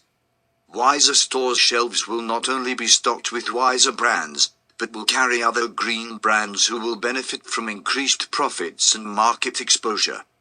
Conversely, independent green retail outlets will also increase profits through the sale of popular Wiser brand products that they select to stock on their own shelves. Environmentally conscious consumers will enjoy the convenience of being able to purchase their favorite Wiser and other green brands from both WIS franchises and other green stores. Internet shopping sites will also prove invaluable distribution channels for both Wiser and other green brands. PII's inviting, all-encompassing, far-reaching distribution channels will not only serve to bring healthy resources and products to all corners of the earth, but will spread the word of PII's franchise opportunities to millions of people who seek more promising livelihood. PII headquarters. Although economic policies vary within and between nations, all countries, states, and sites across the world have legal regulations over all business entities. Wiser co-op franchises, as an international chain, must meet the economic regulations, codes, and policies at municipal, state, and federal levels of jurisdiction. Because many franchisees participating in PII will not have business educations, knowledge, and know-how, PII provides the team of experts and professionals to provide assistance with administrative tasks. Importantly, because franchise businesses use uniform training manuals and other legal documents, PII will drastically cut costly administration needs, and thus, avoid getting caught in sticky red tape that traps so many entrepreneurs.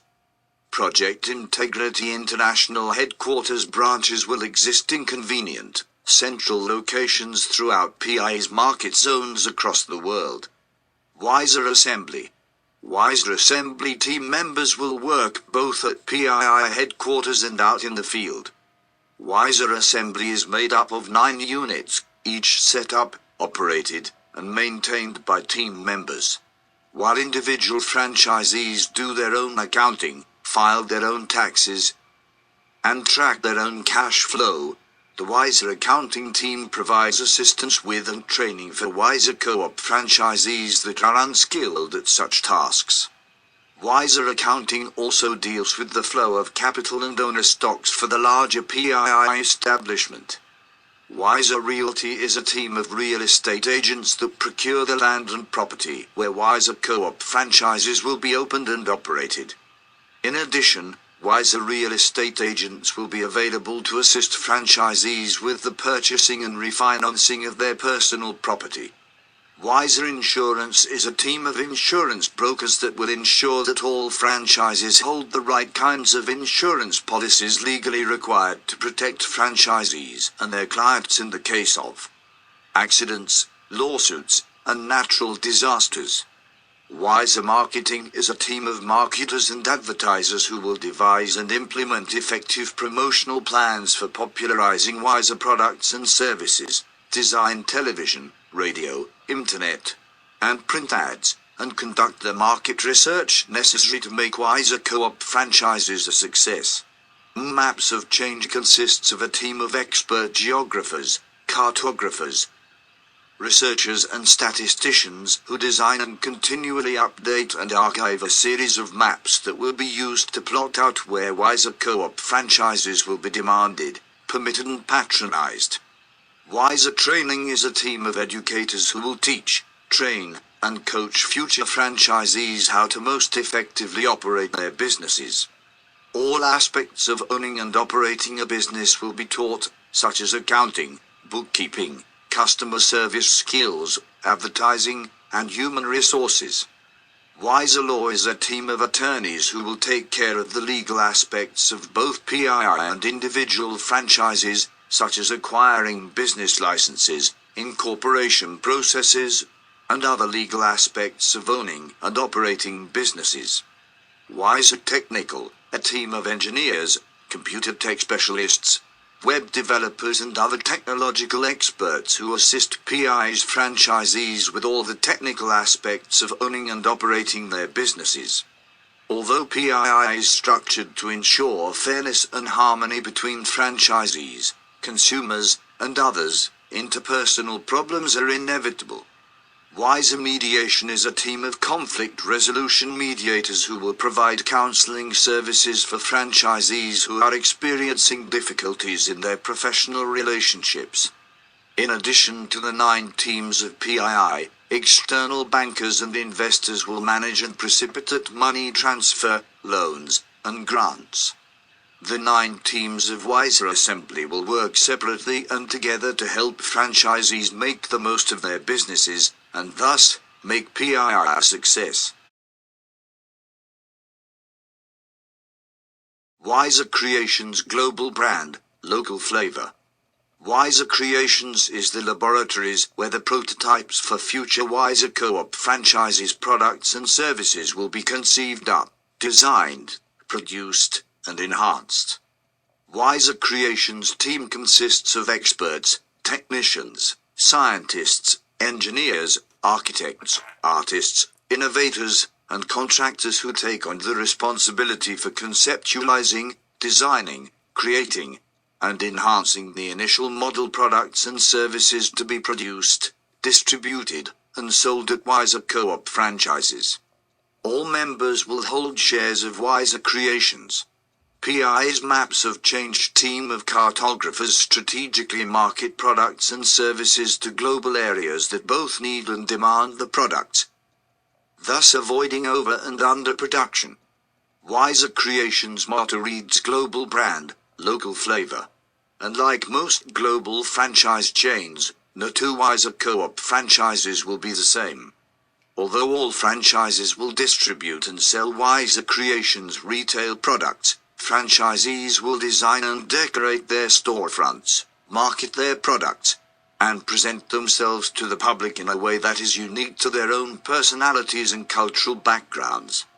For example, all Wiser brand restaurants will use the same high-quality, organic, fair trade ingredients in their cuisine, but their individual menus will reflect the talents, preferences, and cultural backgrounds of individual Wiser Co-op franchisees. Like the greater natural environment, Wiser Co-op franchisees will celebrate endless, mind-inspiring diversity. Wiser Creations. 6 subsidiaries of PII.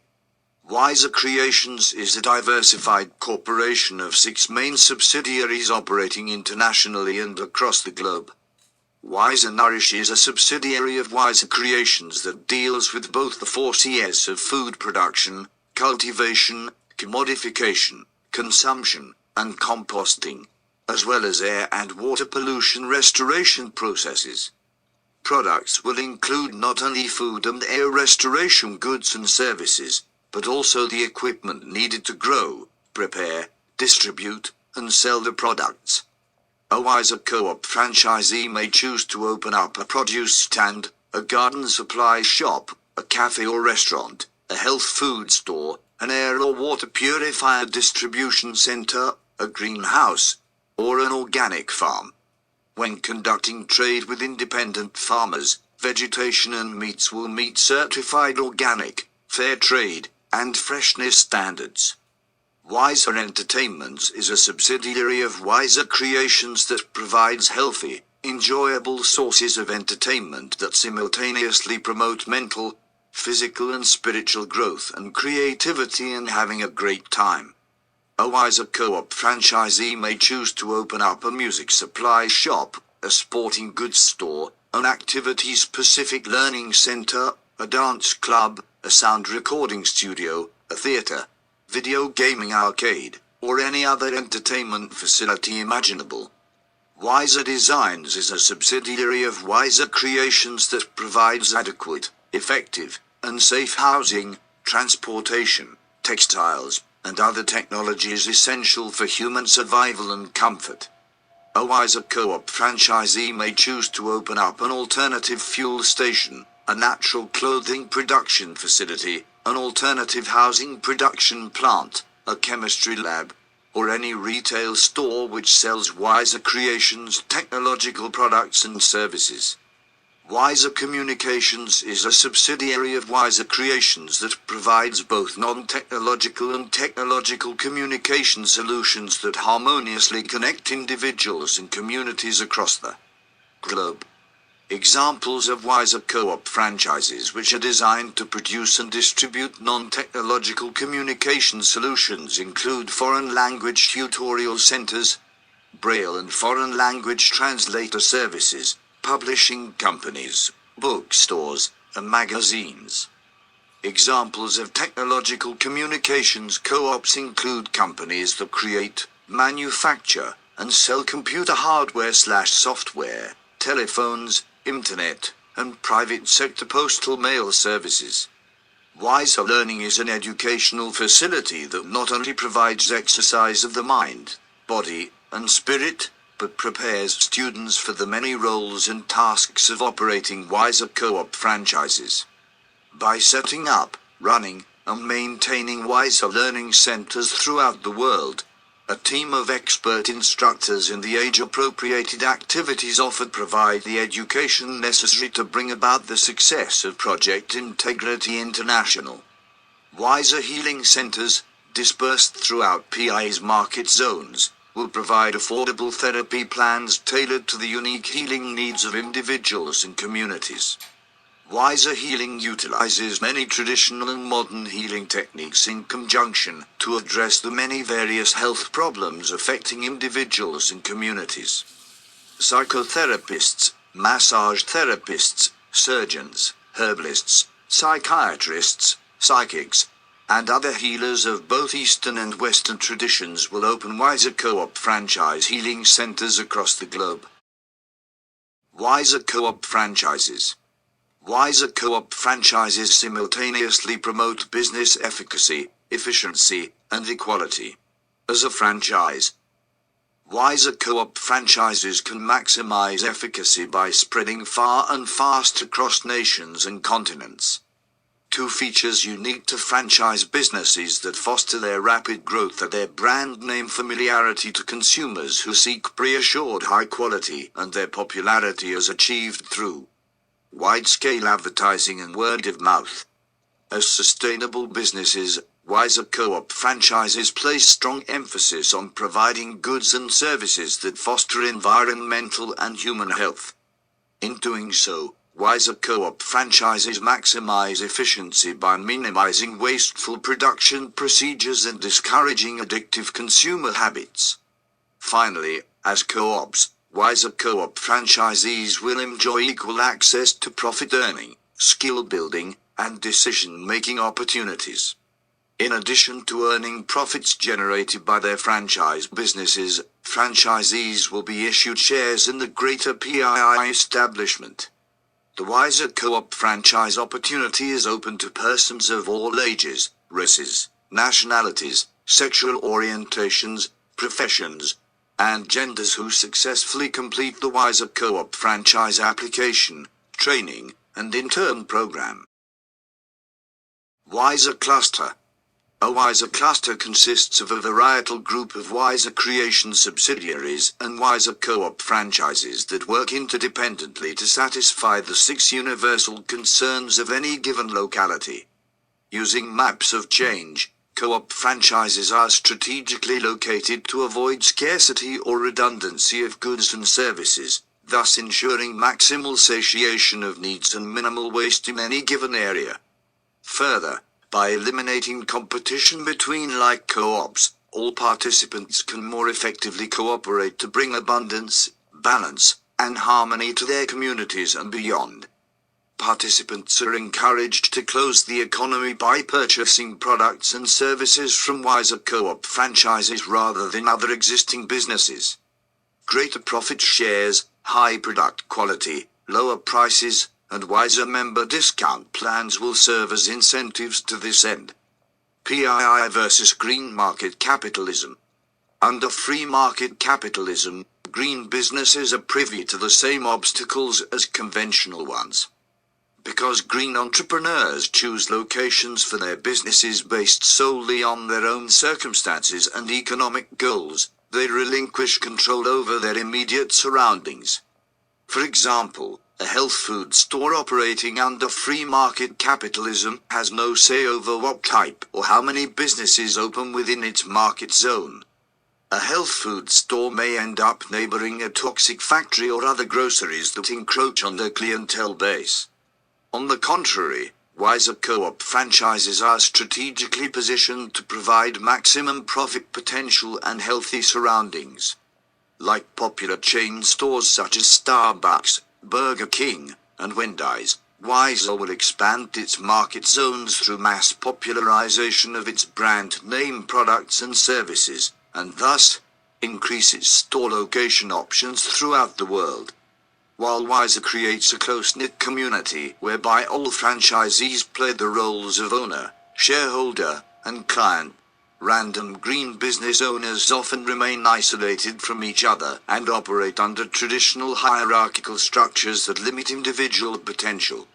Without this community of support that keeps resources and profits circulating within, independent green businesses are more likely to fail, and thus, dissipate their wealth back into the toxic, conventional business establishments that buy them out.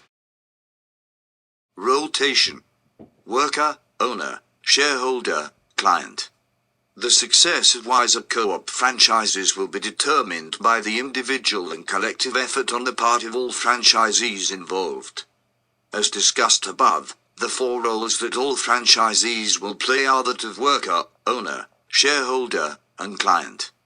Wiser Co-op franchises, by definition, are owned in equal part by each co-owner.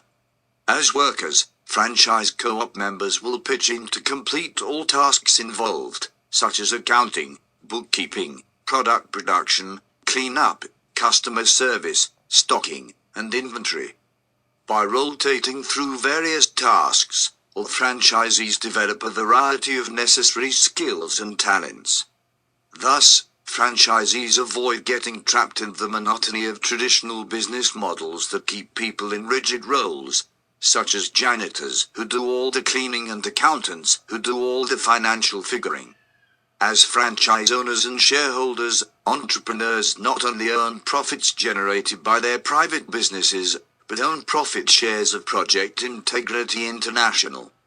Therefore, the more co-op franchises that form and succeed, the greater the profit shares for each franchisee, and the stronger the foundation for present and future success for all participants involved.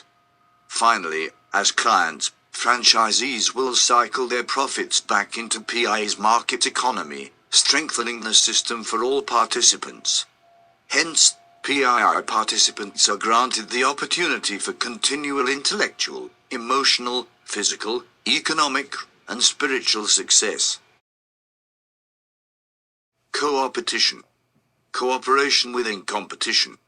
While our present economy is characterized by a dog-eat-dog approach that too often leaves many people without adequate jobs, resources, and education, PII incorporates an approach that fosters sufficient entrepreneurial opportunities, education, and resource accessibility for all franchisees. Although PII promotes healthy cooperation within and between co-op franchises, it also fosters, employs and celebrates the inborn human instinct of competition. Friendly competition between co-op franchises encourages and motivates franchisees to continually improve their businesses, customer relations, and communities. Like sports and games, friendly competition will prove to be an endless source of fun, excitement, and inspiration to keep both franchisees and other PII participants progressing towards their personal and collective goals. Special sources. Although Project Integrity International creates and promotes a cleaner world, our current world is chock full of danger zones. Nuclear power plants, endless landfills, depleted rainforests, contaminated lands, and polluted waterways are just a few such examples. Special Sources is a team of experts, technicians, scientists, cleanup crew members, and other environmental restoration authorities who will work to clean up existing danger zones throughout the world, and set the stage for a future that avoids their manifestation.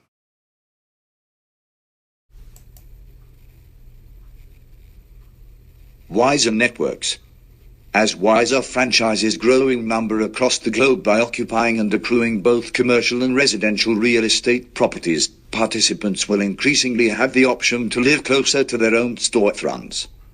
Eventually, the wiser franchise unit will merge with participants' residential quarters, together comprising a wiser network that can be built and installed into the community from the get-go. Wiser networks are a collective living area where basic needs are produced and consumed in one's own backyard, therefore reducing waste of energy, time, space, resources, and labor otherwise spent distributing products across great distances. Wiser networks are communities where individuals grow their own food, sew their own clothes, build their own homes, educate their own children, run their own business, and celebrate their own lives. Therefore, each network is uniquely designed by its inhabitants according to their own needs and preferences. Although no two networks will be alike in style, all will share the common goals of producing basic needs for their inhabitants, maintaining peace both within and between networks, and nurturance of the shared greater natural environment. As local networks grow in number across the world, the existence of large, often toxic factories will diminish along with the need for them. With this shift, participants will begin to restore the environments while providing for their basic needs locally and sustainably. Conclusion. An invitation for all. Project Integrity International's main task is to maintain and improve the new global system for present and future generations alike. PII will strive to strike balanced relationships between individuals and the collective, education and entertainment, work and play, economy and environment, and competition and cooperation. Welcoming individuals from all walks of life, PII will transform the world into a place where all will come to celebrate universal similarities as well as beautiful differences.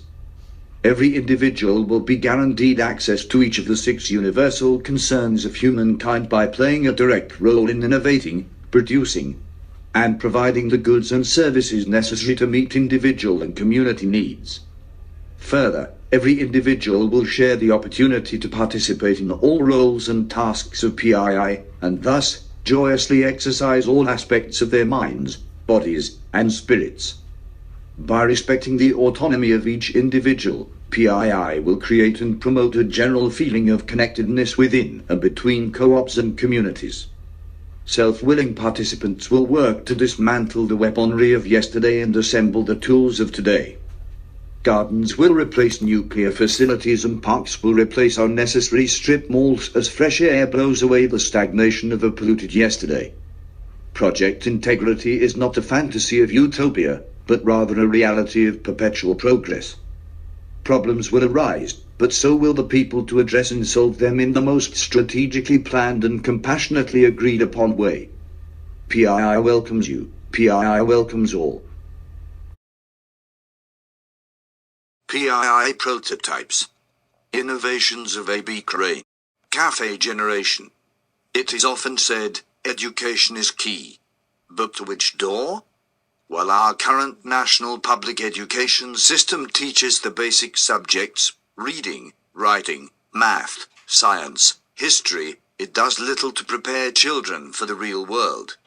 While a privileged few go on to engage in successful professional careers, the majority of students end up in minimum wage drudgery for the remainder of their struggling lives.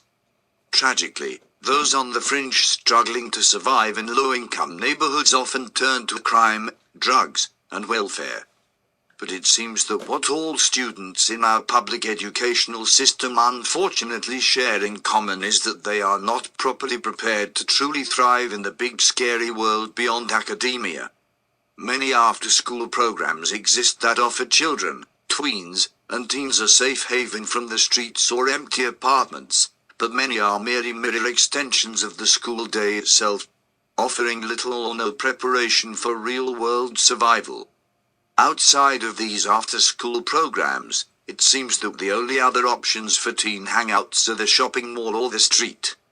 While there are hundreds of business establishments such as bars, clubs, restaurants, and cafes that offer adults convenient, entertaining places to network for business contacts, socialize with their friends, or work on projects, there are virtually none for teens.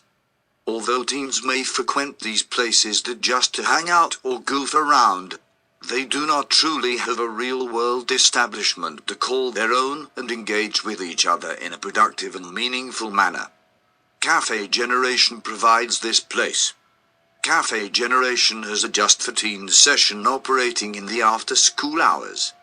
The wide spectrum of activities and services offered include an on-site teen and entrepreneurship program, tutoring, affordable fresh organic juices and snacks, computer access and Wi-Fi, paid cafe employment opportunities, guest speakers, and the opportunity to organize their own poetry slams, talent shows, art exhibits, nature outings, and music concerts. Cafe Generation will also prepare teens who seek future opportunities as entrepreneurs within the PII franchise establishment. Kangaroo Foo. The Little Red Poem. A hip-hop musical movie by ABCrane that introduces the PII vision through story, singing, rapping, dancing, and martial arts. Synopsis. The animals at Circus Zoo are restless, angry, frustrated and fed up with life in the zoo. After grueling days spent entertaining obnoxious, rude, smelly human beings, the animals take refuge in their evenings spent singing, dancing, practicing martial arts, and planning their great escape. Soon, the animals break out and are free at last. But as they make their way up a secret path, many obstacles cloud the road ahead. The zany band of four-legged anarchists, intellectuals, and wise masters realize that the revolution has just begun. To find out more about this book, musical movie, and other works by ABCrane, please visit www.projectintegrity.biz. Yeah. This one here's a little slow to start, but everybody here needs to play their part. Ha, ha, ha, ha. Come on. Owners of the world, unite. Don't give up without an entrepreneurial fight. Engineers of the world, unite. Design us a more efficient technology that fosters our economy. and preserves our ecology. Architects of the world unite, draft a sustainable home, strength of a geodesic dome that withstands earthquakes, hurricane and tornadoes, shielding us from head to toe, and all of life's great big woes. Farmers of the world unite, and grow us some carrots and potatoes, practice pristine permaculture, bring together the eagle, the crane, and the vulture. Nutritionists of the world unite, design us a diet to end obesity fight. Psychologists of the world unite, and heal our collective mental plight. Biologists of the world unite, jettison genetic engineering's blight. Women of the world unite, please, and go with your gut feelings. Make it iron fit and smash open the glass ceiling. Smash open the glass ceiling. Yo, children of the world unite, and quit taking parental abuse. Let your parents know that there ain't no excuse. Teachers of the world unite, and show us how to do it. Experts of the world unite, and show us how to execute. Now I stated the problem, I'm offering a solution. It's a revolution, revolving back to a forward evolution. To a forward evolution. The city back into the community, town back to a tribe, but the tribe modified by organic technologies with corporate apologies for former atrocities. The co-op is based for the conglomeration of corporations, of franchise and co-ops, eco-sustainably on top, owned by each, owned by all, equal shares of one abundant whole, opportunity for each, opportunity for all. Let us wisen up about our tax brackets and wrap our assets in a corporation. One global corporation, a billion local corporations, profits earned by the many, taxes merely one. Now let us get together and have some fiscal fun. Project Integrity Incorporated, all wastefulness negated. Realtors of the world unite, and buy us up some land. Let us get together, supersize the supply and determine the demand. Let us pull of many fortunes and facets, and sum total our collective assets. Lawyers of the world unite, and help us to incorporate. Brokers of the world unite, and buy shares in a company. Let us save the planet while earning us some money. Realtors and brokers, lawyers and insurers unite to help us with this fight. Administrate with less red tape, make the great bureaucratic escape.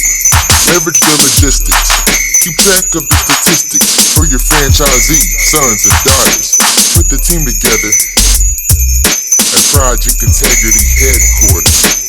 Project Integrity Incorporated, satisfaction guaranteed, where you will be rebated. We promise to return your funds if you find it's overrated. Owners of the world unite, and even up the score, divvy up the profits as we open wiser stores. 6 universal concerns for which everybody yearns. Let us provide these needs, and greatest profits earned. Greatest profits earned. Let a corporation diversify as the many needs vary. That's one conglomeration, 6 subsidiaries. Water, air, and nutrition, one healthy corporation. Carrots and cucumbers, more oxygen while we slumber. Plant the seeds, rotate the crops, clear the land, and grow the numbers. Wiser entertainment, a medley of music and movies. Get your pleasures at any measure. They will thrill your mind and thrill your soul, but most important, they will put the hearty soup in the party bowl. Get down and get groovy while promoting ecological sustainment. Enjoy wiser entertainments, wiser designs, our home sturdy and fine, geodesically sound, the meaning profound, efficiently found, more efficient transportation. The solution is our destination, always on time, the sky's blue and the air divine. So come on in and shop wiser designs, wiser creations, a world elevated, wastefulness negated, spread the message across all nations. With wiser communications, phones that link our homes, networks to share poems. Did you visit a web page yet on Wiser Internet? Did you search serve the almighty wiser world well? Huh? Did you? So next time, when the commercials are made you impatient, simply turn the station to watch the communications. And when your mind is yearning for information, come visit us at Wiser Learning to indulge in mental fascination. Learn the basics to survive and feel your spirit thrive. But when you're feeling ill, don't you pop a pill. No matter how bad you're feeling, come on into Wiser Healing. Come explore Wiser stores. We won't leave you isolated. We are strategically located. Just divide them out, evenly spread out. Everyone self-employed, lots of time legally enjoyed. Come now, let us plot the map and plan deploy. Let us escape the trap. Let us rearrange with maps of change. Geographical maps, plot the treasures to be tapped. Map the raw resources, which prove very necessary to put refined products on the shelves at Wiser stores. Political maps, cut the crap. Let us determine where supply demand calls out, where local clients avow, and where local policies allow further seas of wiser to sprout. Technological maps preserve the ice caps. Let us be aware, let us plot with care. Inventions will spare the air, and innovations worldwide will foster eco-sustainable pride. Population maps escape the tourist trap. Let us map public interest that and wiser stores. Wish to invest, let us locate our owners. Let us market our consumers. Wiser stores are coming. Go ahead, spread the rumor. Go ahead, spread the rumor. Historical map, plot the escape from yesterday's trap. Let us map our past, let us discover the trends which made us last and the events that were over fast. Which trend should we continue? Which event should we never repeat? Which habits are healthy? Which habits lead to our defeat? You let me know. You let me know. Cosmological maps measure the great galactic gap. Let us determine the best way to create products at an efficient rate. Energy in the matter, matter in the energy. Let us master reproduction with the greatest magnitude of synergy. Clever division, wiser envision, wiser creations, or global destruction. The decision is yours. Will you close the windows or open doors? The decision is yours. Will you close the windows or open the doors? You let me know.